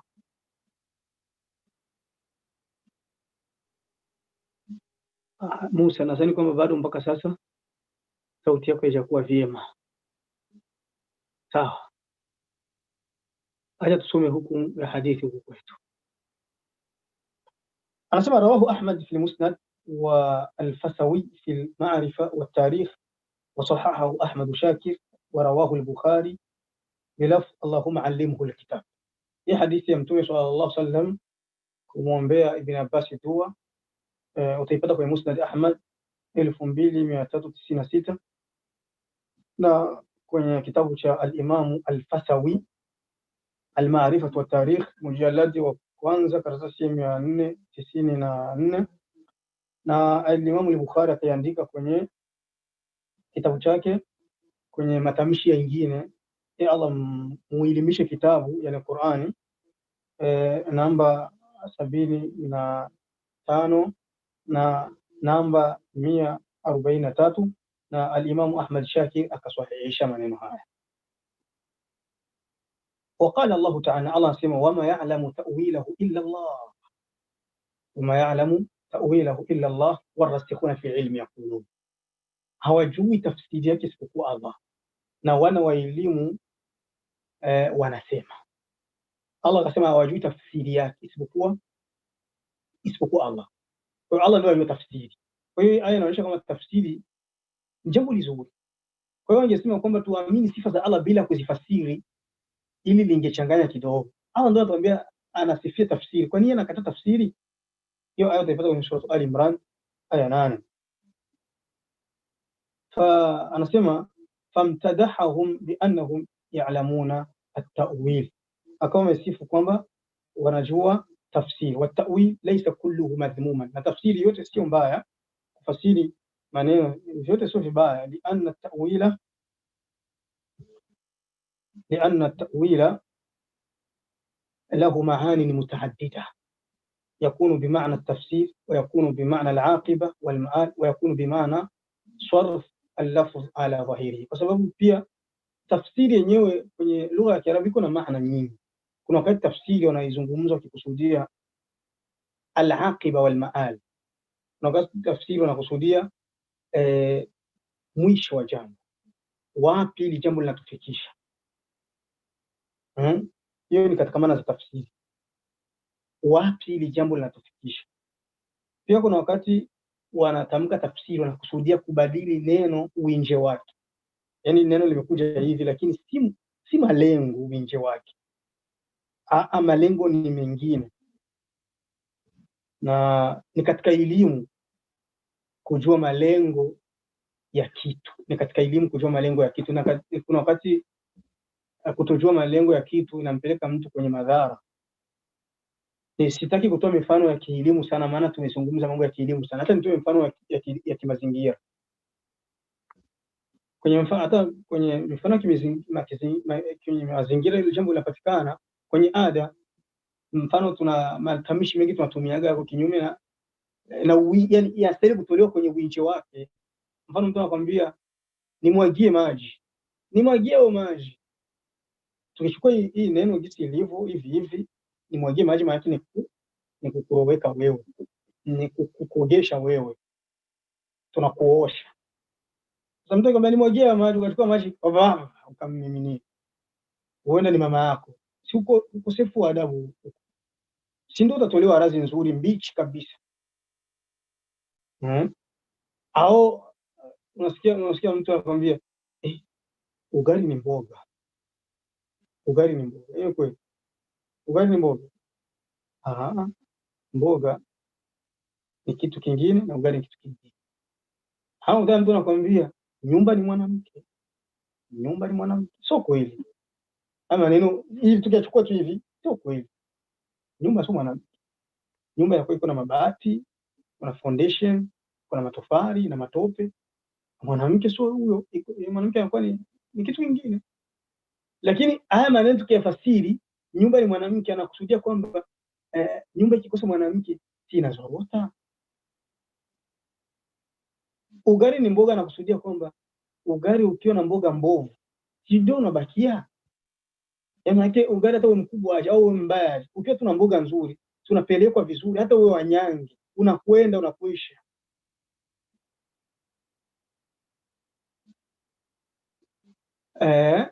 Hivyo ndio tafsiri. Yaani tafsiri kuna wakati wanakusudia mwisho wa kitu na kuna wakati tafsiri wanakusudia kutoa neno uinje wake, ili uinje wake sio makusudio, wanakusudia jambo lingine. Tuanze kaishia darasa la leo hapo, timizi ahadi kwenye saa yetu moja. Tuache mlango wa maswali, maana nimesikia yanaandikwa, na pia kile kipindi kwenye darasa la tauba la tambihu al-ghafilin, kuna deba ilikuwa imejiri kidogo kwenye radio, sikujaliwa kuiona. Imran na yako isomaga, sijui ilikuwa ni vipi huku. Naam, labda leo anaweza kutusomea kidogo. Na wallahu a'lam.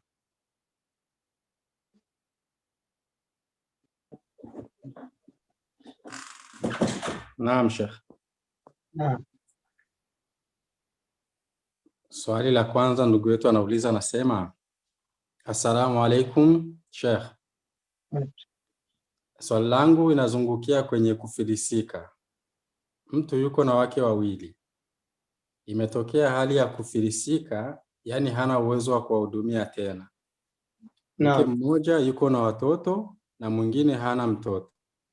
Lakini ndiye ambaye mume anampenda sana. Mume akitaka kuacha mmoja anaweza kuacha yupi? Mmoja kwa watoto, mwingine hana watoto. Naam. Anampenda na mwenye hana watoto ndio anapendwa. Ni hana watoto. Mwenye hana watoto ndio anataka. Kwa kweli swali zuri hilo, ni swali zuri.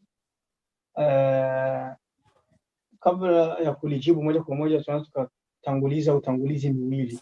Tunaenda kulijibu. Hana mtoto anapendwa. Unasema? Na labda ni sauti mijikaii. Naam. Kwa kifupi, tunaweza tukalijibu hilo swali kwenye vipengele vitatu. Naam. Viwili vya mwanzo ni kama utangulizi. Cha kwanza ni kwamba inabidi mwanaume uwe na amana pia na mwanamke. Mwanaume inabidi uwe na amana pia na mwanamke. Dini inatuomba tuwe na amana na tuvumiliane. Na ulimwengu na dunia siku ni tofauti, siku sio moja. Namaanisha kwamba unapomwoa mwanamke ukafilisika, usikimbili kumwacha. Unapomwoa mwanamke ukafilisika, usikimbili kumwacha, mvumilie, ndio bora. Qala subhana, nasema litakasika, ya ayuha alladhina amanu la yahillu lakum an tarithu an-nisaa karha wala ta'dhuluhunna litadhhabu biba'd ma ataytumuhunna shay'an illa an yatina bifahisha, isipokuwa kileta uovu. Kisha Allah kaendelea sema waashiruhunna bilma'ruf, ishini na wanawake kwa usalama, kwa uzuri. Kisha Allah akasema unaweza ukamchukia mwanamke, kumbe Allah akamletea khair. Kwa hiyo pindi utakapo filisika, hela zipo, usikimbili kumwacha mwanamke. Huenda khairi itapatikana kwa huyo kupitia huyo mwanamke. Huenda khairi itapatikana kupitia huyo mwanamke.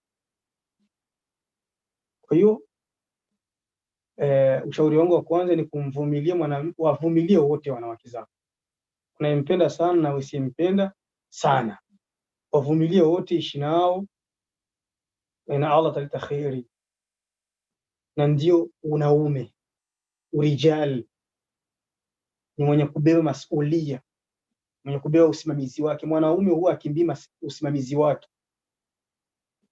anaubebelea.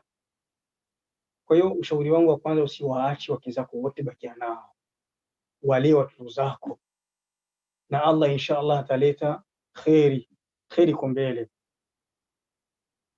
Huo ni utangulizi wa kwanza. Utangulizi wa pili,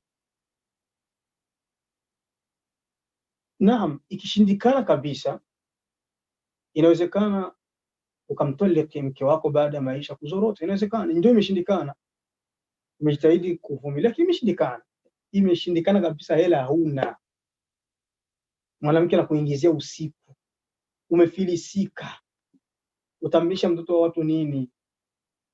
Utamlisha hewa? Utamlisha vumbi? Utamlisha insha Allah kama kisi wanavyodai wanawake baadhi yao, leo na shehe watakulisha insha Allah. Kwa hiyo ndio imelazimika mmeachana. Bas Allah anasema kwenye sura An-Nisa, wa hiya tafarraqa yughni Allahu kullan min sa'atihi. Kibidi mkuachana, Allah atampa kila mmoja kwenye njia zake.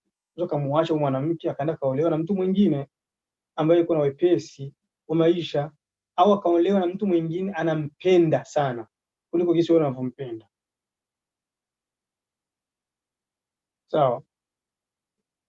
Ule utangulizi miwili kama fundasio ya hili swali, na nikilijibu swali hili, unayempenda na ambaye yuko na watoto, nani anastahili kuachwa? Nani anastahili kuachwa?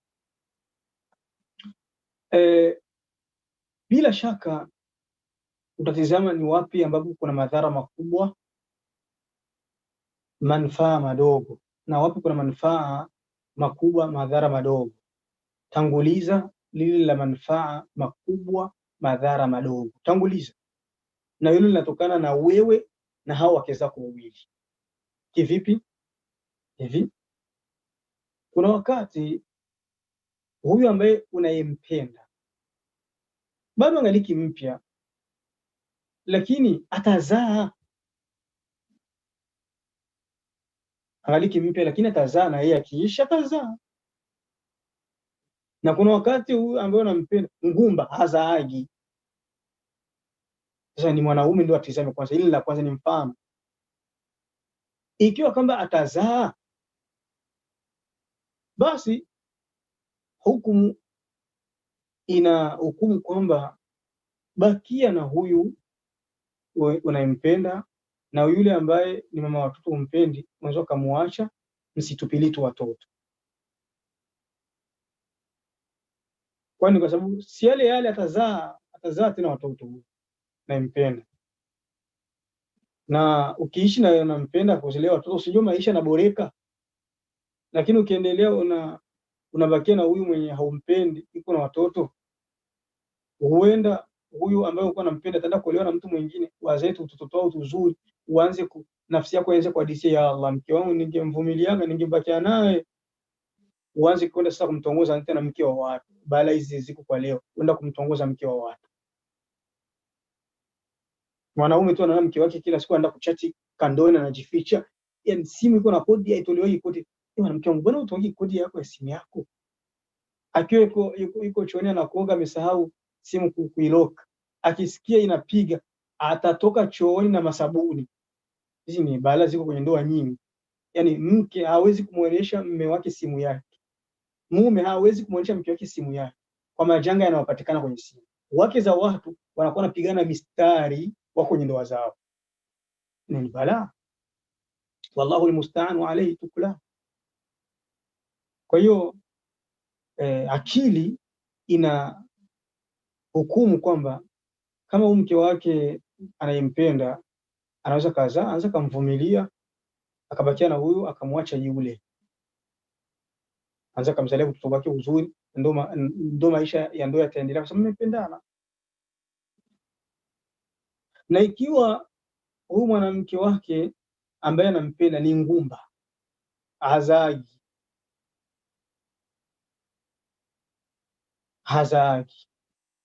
akili na hukumu amwache huyu anayempenda, kwa sababu watoto sijui wanatoa stress. Watoto katika sababu za kuziwia talaka, watoto wamo katika. Nyinyi mnakuwa mnajishughulisha na watoto, ule ugomvi wenu unafika unakosa nafasi.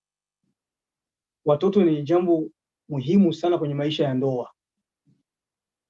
Watoto ni jambo ambalo linasababishaga wazazi kutoachana, na ndio maana hata mkiachana mko na watoto, si mtatafutana tu, labda ndio ujifanye wewe ni bubu hapo, sawa, hiyo ni nyanja. Na kuna nyanja nyingine, anza kuwa huyu mwenye anampenda kwa sababu ni mpya. Ikiwa kama mapenzi unampenda huyu kwa sababu ni mpya, basi hiyo ni nyanja nyingine, itizame vizuri. Bi mkubwa, si mapenzi yashapunguka sababu shamzoea siku nyingi, lakini amekuja mpya. Lakini huyu mpya mwenyewe ukimtizama bi mkubwa kwa utulivu, anamshinda uzuri na mbali. Lakini chambo cha Ibn Qayyim al-Jawziyya anasema kwenye kitabu chake Ar-Ruh, anasema alqulubu, roho muli'atun, zimeumbwa kupenda vipya. Atariha, eti roho zimeumbwa kupenda vipya. Mtana mtu iko na wake zake wawili, mke mdogo na mke mkubwa, anampenda mke mdogo sana kuliko mke mkubwa, lakini mke mkubwa sana mshinda mke mdogo uzuri na mbali. Lakini wale anampenda mke mdogo kwa sababu ni kipya.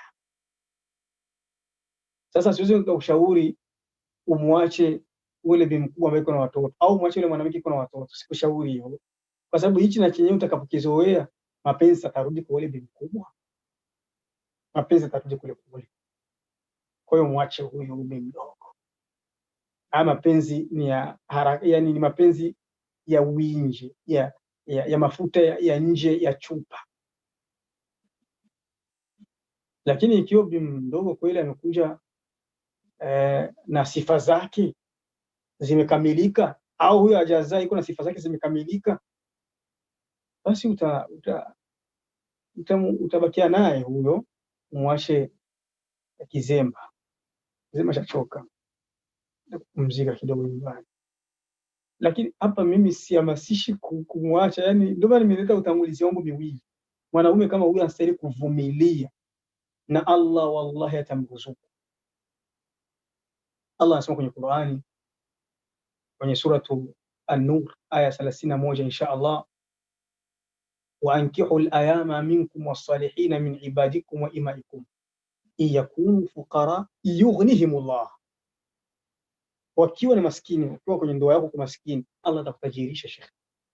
Na Mtume akasema sallallahu alaihi wasallam katika hadithi sahihi alipokea Imam Ibn Majah, thalathatun haqqun ala Allahi an yughniyahum, watu wa aina tatu ni haki kwa Allah awatosheleze, awaruzuku, awatajirishe. Watu watatu, Mtume anasema sasa ni haki kwa Allah awaruzuku, ni haki kwa Allah asiwatupi chini, ni haki kwa Allah asiwanyimi, ni haki kwa Allah asiwachi mafakiri. Na wewe sikiliza watu watatu, kama uko miongoni mwao ndo upige tambo, anta ala alkhat, maana huko kwenye mstari. Annakihu alladhi yuridu at-ta'affufa, wa kwanza aliyeoa ambaye anaogopa zina.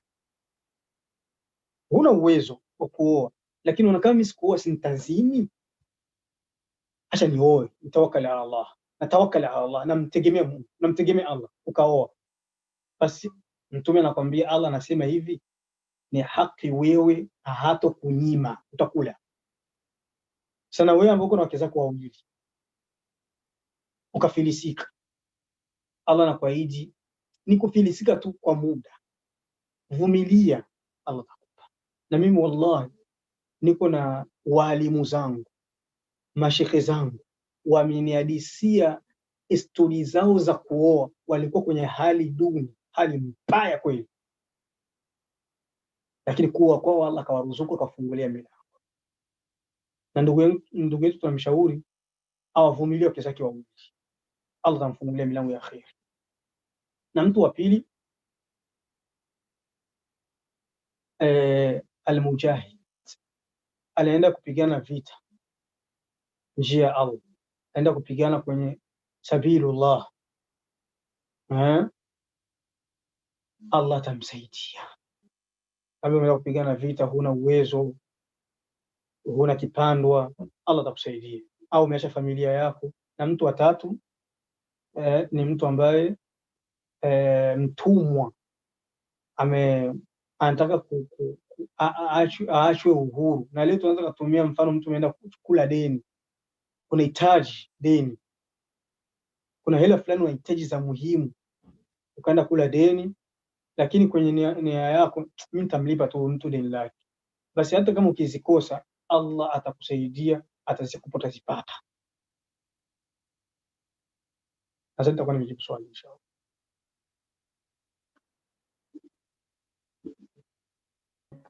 Naam Sheikh. Ndugu yetu mwingine anauliza, anasema,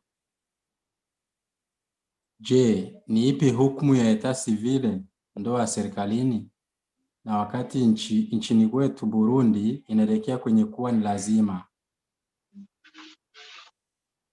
Labda niongeze na lingine, mwingine ameuliza na yeye ni wa huku, anasema na yeye inawezekana anaweza kwenda kujulisha ndoa yake serikalini.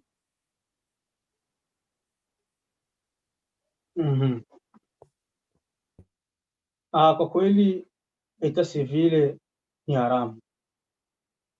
Kwenda kuandika ndoa yako kwenye eta civile ni haramu, kwa sababu eta civile za nchi za makafiri ziko na majanga, zinaharamisha halali na zinahalalisha haramu, ndio maana ni haramu.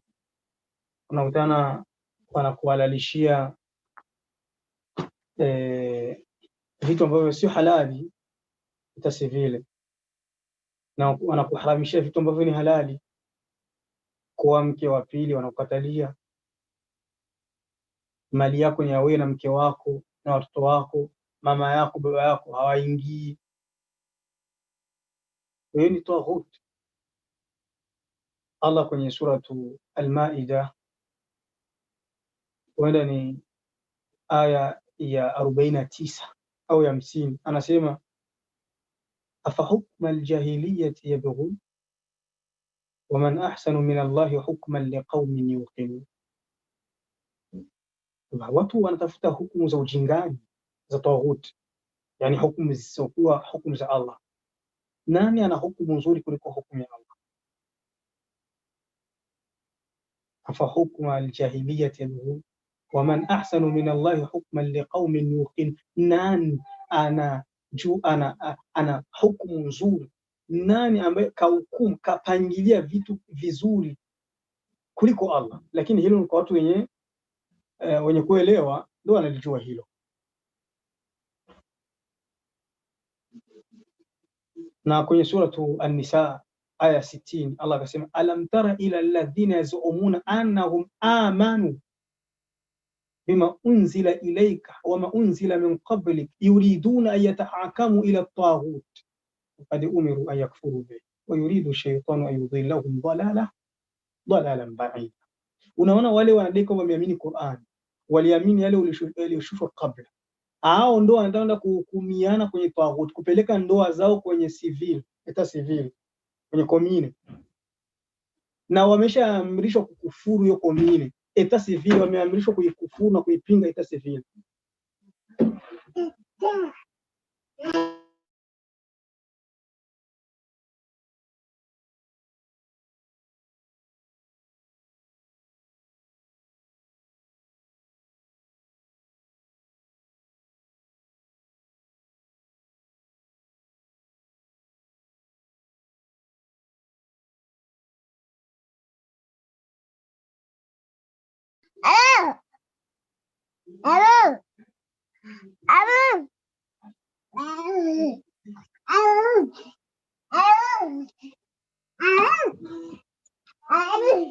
Wait, what?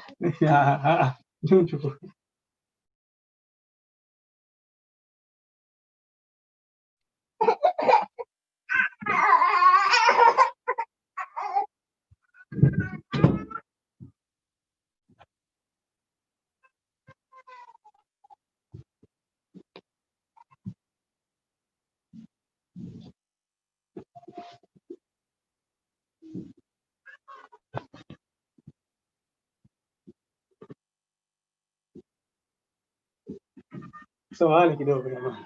Kwa kifupi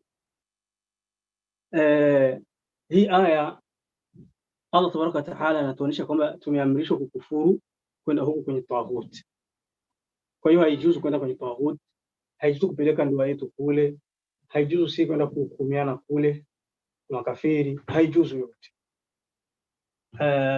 Anasema kwamba inaelekea kuwa lazima. Inaelekea kuwa lazima. Hiyo lazima inaelekea kivipi? Ikiwa kama unakusudia wameanza hatua, mtu mwenye aende kwenye tasi vile, wanamkamata wanamfunga, sawa, ngoja waje kukufunga. Wakija kukufunga basi naenda kwenye tasi vile. Lakini ikiwa tu wanasema tutakufungeni, hawakufungeni, usiendi. Na ndugu yetu anauliza huku Ulaya kwenda kuripoti ndoa yake serikalini. Ikiwa kwamba ukienda kuripoti, zile sharti zote utazifuata, zile hatua zote utazifuata, utalazimika zile hatua za kutokuruhusu kuwa mke wa pili, zile hatua za kusema mali yako kuwe na mke wako na watoto wengine warithi hawaingii, na sharti ambazo ni nyingi zinapinga Qur'ani na Sunna. Ikiwa hizo zitabakia, basi haijuzu kwenda kwenye ripoti. Maanake sisi tunapoharamisha kwenda kwenye tasi vile, tunakusudia, hatukusudii kule kwenda kule kwenye tasi vile, tunakusudia kile, yani zile hukumu ambazo wanakulazimisha kwazo. Na ndio maana ukiwa katika nchi za Kiislamu inajuzu kwenda kwenye tasi vile. Tasi vile za nchi za Kiislamu inajuzu, ambazo hizo nchi za Kiislamu wanafuata kitabu na Sunna, wa kikhalifu kitabu na Sunna. Mfano uende tasi vile ya Saudia, inajuzu kwa sababu hukumu zote na sharti zao zote ni kitabu na Sunna. Bali kuna mtu mmoja ameniambia eti wameenda ku etat civil ya Algeria. Kwenye kitabu pale wamewaandikia unaruhusa kuoa wake wanne. Maana waliweka sehemu za wake wanne. Huyu ni wa kwanza huyu. Ukileta mke wa pili unamweka hapa, wa pili hapa, watatu hapa, wanne hapa.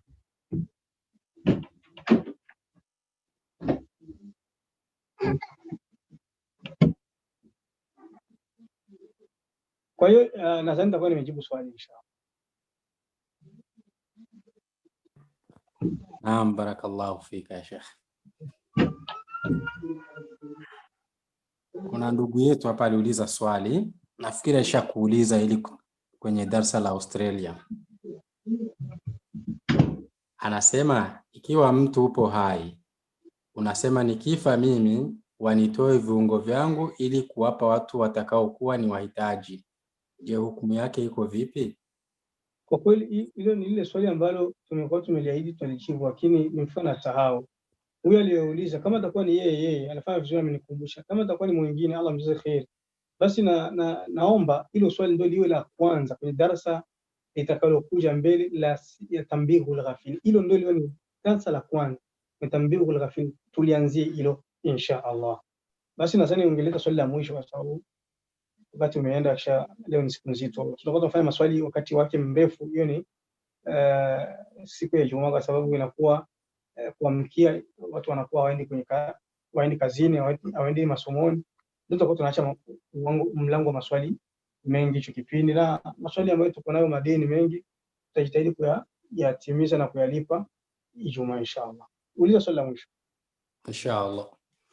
Naam, ndugu yetu anauliza, anasema Naulizia kuhusikana na kauli ya Allah akimwambia Mtume Muhammad SAW, hatukukutuma ila uwe ni rehma kwa walimwengu. Maana ya rehma nini? Rehma vipi? Naam, hatukukutuma wama arsalnaka illa rahmatan lilalamin. Katika suratu Al-Anbiya Allah anasema hatukutuma isipokuwa wewe ni huruma kwa walimwengu. Mtume ni huruma kwa walimwengu vipi?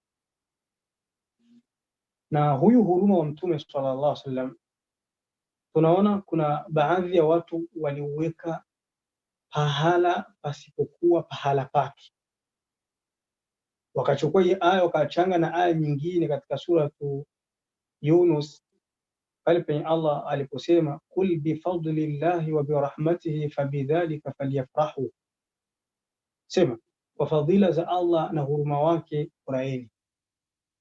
Wakafanya maulidi, wakasema sasa Mtume ni huruma na Allah shatuambia kwa huruma wake tufurahi. Kwa hiyo tunafurahi kwa huruma wa Allah, ametuletea rehema ambaye ni Mtume, tunafurahi. Wakawa wamechanga unga na ugoro, falam yasnau shay'a, wakawa wakutenda haki, kwa sababu rehema hapa ni Qur'ani kwa ushahidi wa hii aya ma qablaha wa ma ba'daha.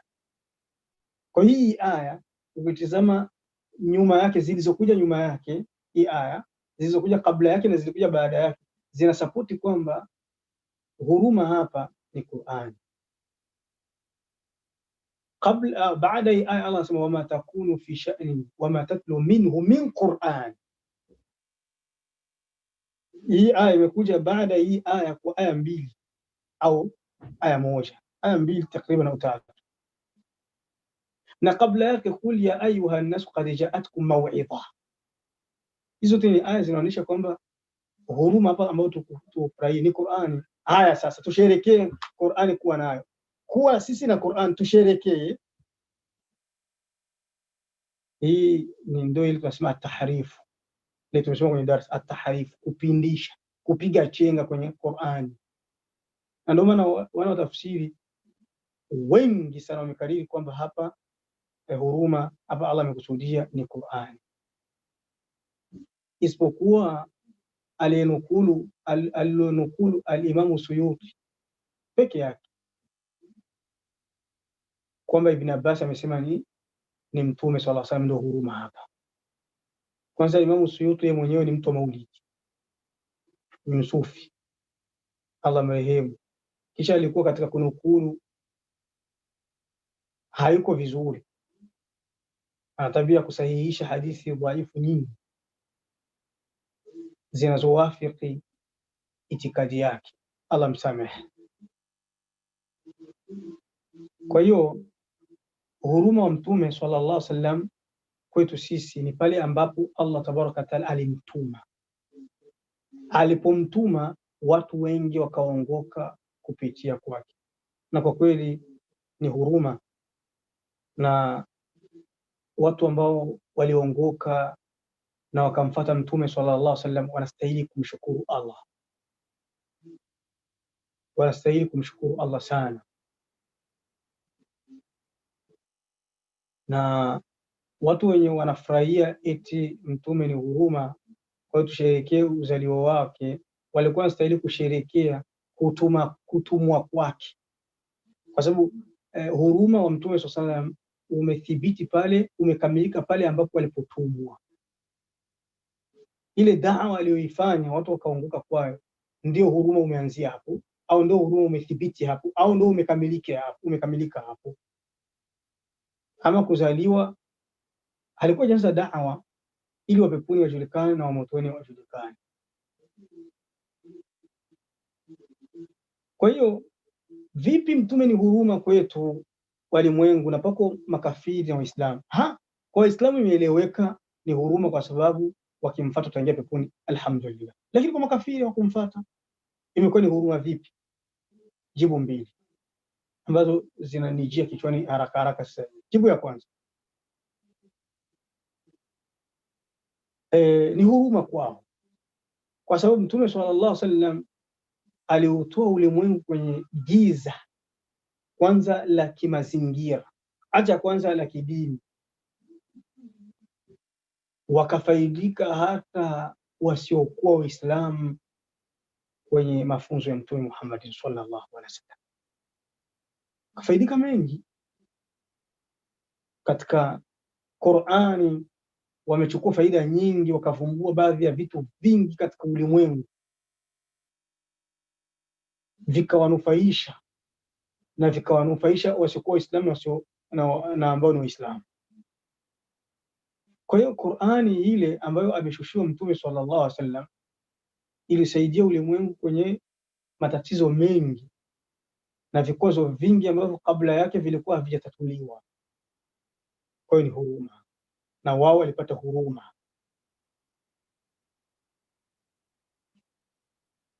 Haya maendeleo ya kileo mengi kabla ya Qur'ani ambayo ilikuwa hajawepo. Qur'ani na mchango wa watu kuyavumbua mandege, magari, mataa haya ambayo yanaangaza kwa uzuri zaidi. Haya yote kuna ishara kwenye Qur'ani. Allah anasema kwenye suratu An-Nahl,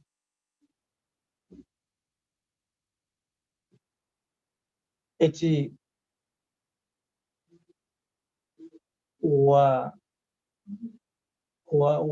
والخيل والبغال والحمير litarkabuha.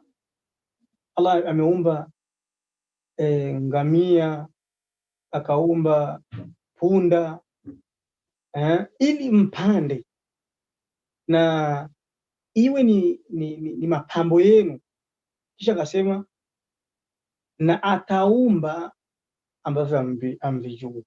Maanake kile kipindi panakuwa kuna gari, hakuna ndege, hakuna pikipiki, hakuna beskeli, lakini Allah akaashiria kwamba ataviumba. Yeye Allah ndiye anasema ataviumba. Allah ndiye anasema wa yakhluqu ma la ta'lamun, wa yakhluqu ma la ta'lamun wal khayla wal bighala wal hamira litarkabuha wa zina. Baada tunasema wa tahmilu athqalakum ila baladin lam takunu balighihi illa bi shiqqi al-anfus. Hivi vitu minyama inakupelekeeni vitu vizito ambavyo hamwezi kuvipeleka sehemu isipokuwa kwa mchoko, lakini Allah kamalizia akasema na ataumba msivyovijua. Kwa hiyo makafiri ambao waliumba ndege, wakaumba gari, wakaumba vipandwa vingine vya kimaendeleo vya leo, wasijigambe kama wao ndio walivumbua. Ni Allah ndo ameviumba. Kwa ushahidi wa Qur'an, Allah anasema nitaumba ambavyo hamvijui. Ndege Allah ndo ameumba, gari Allah ndo aliumba. Allah aliwarahisishia. Mtu akasema sasa kama aliwarahisishia, kwa nini Waislamu wasitengeneze? Iko kwenye Qur'ani, kwa nini Waislamu wasitengeneze? Sasa Waislamu ilala. Charaka. Waislamu wakulala, makadara ya Allah yamehukumu hawa makafiri ndio watengeneze. Hawa Waislamu wasitengeneze. Makadara ya Allah yamehukumu hivyo. Kwa sababu nyingi, iwe ni sababu za Waislamu upungufu kutoka kwao au bila upungufu, almuhimu jua kwamba makadara Allah yamekariri kwamba makafiri wazungu ndo watatengeneza, wakaboresha dunia kwa faida za Qur'ani, wakatengeneza marosha, majumba mazuri, ishara ya Qur'ani na mwelekezo wa Qur'ani.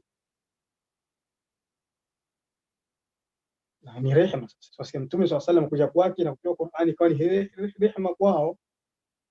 Bila Qur'ani hawangejua hayo, na kabla ya Qur'ani yalikuwa hayapo. Allah anawasifia kwenye dunia yao, anasema ya'lamuna dhahiran min al-hayati ad-dunya wa hum 'an al-akhirati hum ghafilun. Maisha ya dunia wanayajua, nani ndio aliwajulisha? Allah. Makafiri wazungu Allah aliwapa maisha ya dunia kabisa. Hiyo ni hukumu ya Allah kuanzia wakati wa Mtume na kabla yake. Watu ambao wanakuwa na itikadi leo, Waarabu ndio Waislamu ndio watu wa Qur'ani, wamelala, wanashindwa kutengeneza silaha, wanashindwa kutengeneza mabomu, na Qur'ani ndio imetuelekeza, ndio imetuambia. Waarabu wanakalia tende, tuna ndevu. Subhanallah. Ibn Taymiyyah rahimahullah kwenye kitabu chake Iqtidau Siratal Mustaqim alipokariri masala ya kukhalifu makafiri, alifikia kusema kuwapenda Waarabu ni katika imani. Kwa hiyo unasema walikalia ndevu na tende? La ilaha illallah, Allahul musta'an. Bali alifikia hatua kusema lugha ya Kiarabu ni katika Uislamu. Unajivinjari kusema Kiingereza na Kifaransa, lugha za watu wamechelewa hizo. Kwa kifupi, tukufu wa Kiislamu, Allah ndio amekariri, usiwalaumu Waarabu eti kwamba wamekalia ndevu na tende, usiwalaumii bure. Ndio Allah amekariri hivyo kwamba hawa wazungu hawa dunia ni ya kwao, akhira hawamo, na hawa Waarabu akhira ni ya kwao, dunia hawamo. Lakini mtu akisema mbona kuna wazungu Waislamu, mbona kuna Waarabu makafiri, tunazungumzia majority, wingi, aghlabia, ndio tunazungumzia. Usitaki kuleta ubishi wa pembeni au ubishi wa msingeni tunauita. Bali Mtume sallallahu alaihi wasallam aligawa maisha vipengele viwili, sema at-dunya sijnul mu'min wa jannatul kafir. Eti dunia ni jela ya mwaminifu, yaani mwaminifu kwa dunia ni jela. Hata ukiwa na maendeleo, hata ukiwa na pesa, ukifuata sheria utajikutana uko jela vile. Yaani maana wacha Mungu anakuwa jela. Hata uwe Ulaya, mwaminifu unakuwa uko jela. Huko kwa wazungu ambao wako na maisha mazuri, ukifuata sheria yako utakutana uko jela. Unavaa zako majilbabu, wenzako wanavaa masuruali, unavaa kanzu na ndevu zako, wengine wanaacha maisbal, wanakushangaa unavaa kanzu, unakuwa mtu maajabu. Unakutana mwanamke amevaa kaptula, mapaja yote yako wazi, kitovu kiko wazi, akisha kuona uko na kanzu anakushangaa. Badala ya huko mshangaa, yeye anakushangaa wewe. Si jela hiyo. Kwa hiyo Mtume akakariri maisha ya duniani ni jela kwa waaminifu wa Islam. Watu wenye kupenda dunia ndio wasikizi habari vizuri. Kuna watu wanapenda dunia sana mpaka mtu anasema hii hadithi ni uongo kabisa. Inabidi mtu awe smart. Inabidi mtu aishi vizuri kabisa. Inabidi mtu ale pamba. Inabidi mtu waingie wale makafiri amekula suit, kula koti. Unaingia kabisa na wewe unatengeneza ndege na wewe unatengeneza gari. Utaweza wapi ndugu yangu wewe? Kwa hiyo haya yote ambayo yapo katika ulimwengu ya maendeleo wamechota kwenye Qur'an, huruma umekuja hapo. Hiyo ni jibu la kwanza. Jibu la pili, si hayo ya kiulimwengu, hata ya kiakhlaq. Kuna tabia njema ambazo na makafiri wamechukua kwenye dini.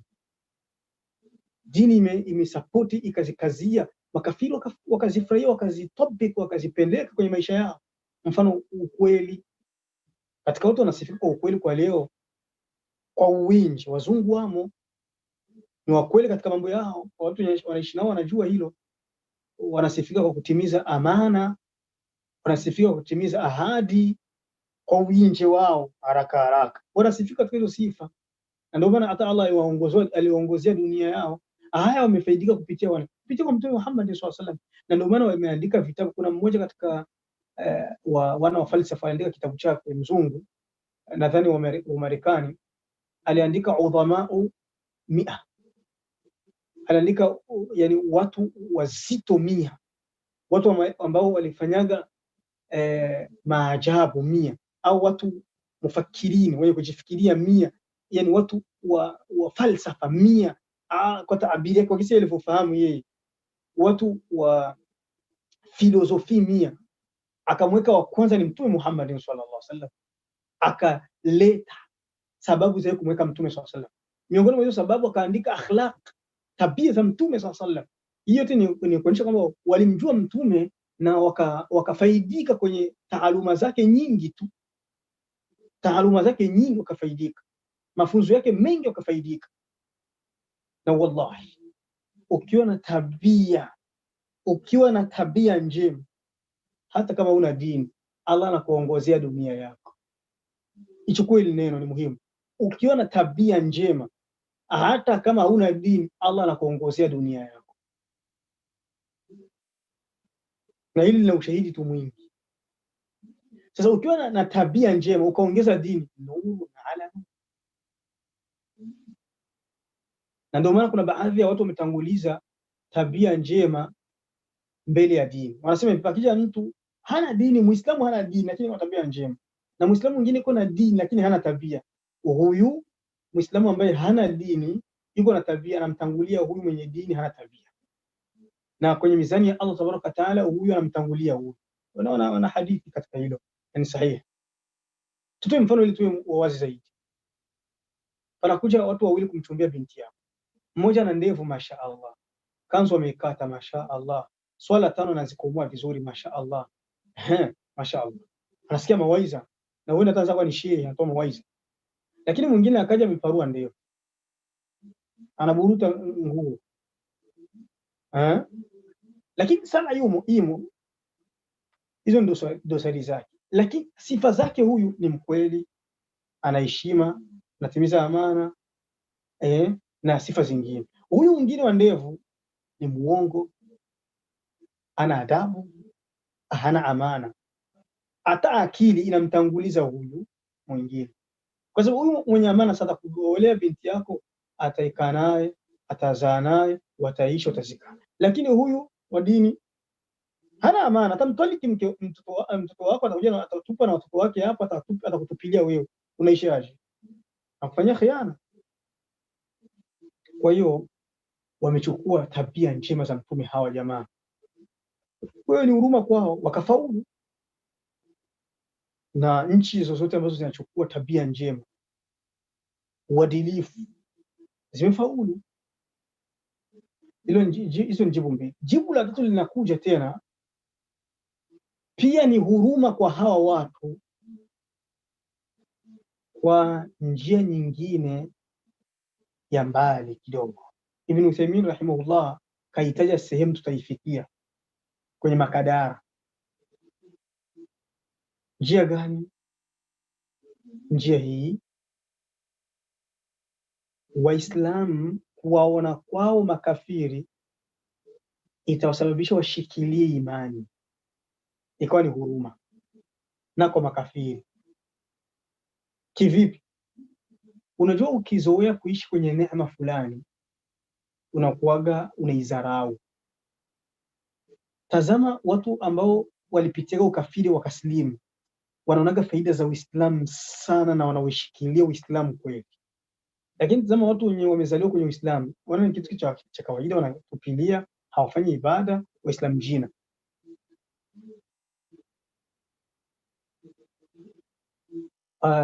Ikiwa mtu uliwahi kuwa fakiri, maskini, kwa choka mbaya, ukapata pesa kidogo, unakuaga unaheshima na pesa yako kuliko mtu ambaye alizaliwa ni tajiri akasikutana hapo. Kila ukikumbuka ile hali yako, si unaumia?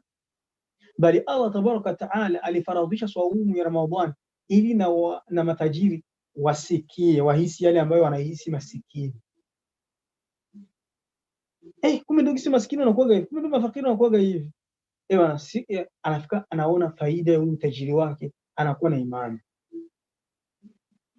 Na mtu ukiwa Muislamu, ukiona kafiri gisi anamwabudu Yesu, gisi anaabudu kinyume na Allah, si wallahi subhanallah, gisi mtu alivyo, gisi mtu anavyoishi, tunashukuru. Ukiwa Muislamu si mlevi, ukiona gisi mlevi anateseka, hela yake ndio inamtesa, anafanya maajabu. Mtu ambaye ni mkimya, mtu ambaye kuna busara zake, unakutana naye ameelewa, anafanya maajabu majanga. Tunashukuru Mungu, asema alhamdulillah, Allah amesalimisha sinywe pombe. Kuwaona makafiri kwa Islam ni ule huruma wa mtume unakamilika. Kule kwao kuwaona kwako wewe wale makafiri, si huruma wa mtume unakamilika. Bali Ibn Uthaymeen anakuambia kwenye Sharh Aqida al-Wasitiyya, anakuambia eti watu wa peponi kuingia peponi, watu wa motoni kuingia motoni, ni huruma kwa watu wa peponi, kwa sababu watu wa peponi wakiona watu wa motoni, ukasema wala tuko kwenye neema, watasema tuko kwenye neema. Leo tungeingia motoni, lakini ingekuwa ni pepo watu wote, ile neema haingeonekana. Kama haumuoni mtu kwa chini yako, mara nyingi huonage neema yako. Kwa hiyo makafiri kuumbwa kwao na kuwa kwao ni huruma kwa Waislamu kuwaona wale na wao kujua kwamba tuko Waislamu, mashallah, hatukuwa makafiri. Na Allah angetaka tungekuwa makafiri, basi mtu anafanya shikia Uislamu wake vizuri meno mageu. Kwa hiyo tayari huruma wa Mtume sallallahu alaihi wasallam kwa makafiri umebainika katika hizi njia tatu ambazo nimezitaja. Wallahu aalam. Subhanakallahumma wa bihamdik, ashhadu an la ilaha illa anta, astaghfiruka wa atubu ilayk.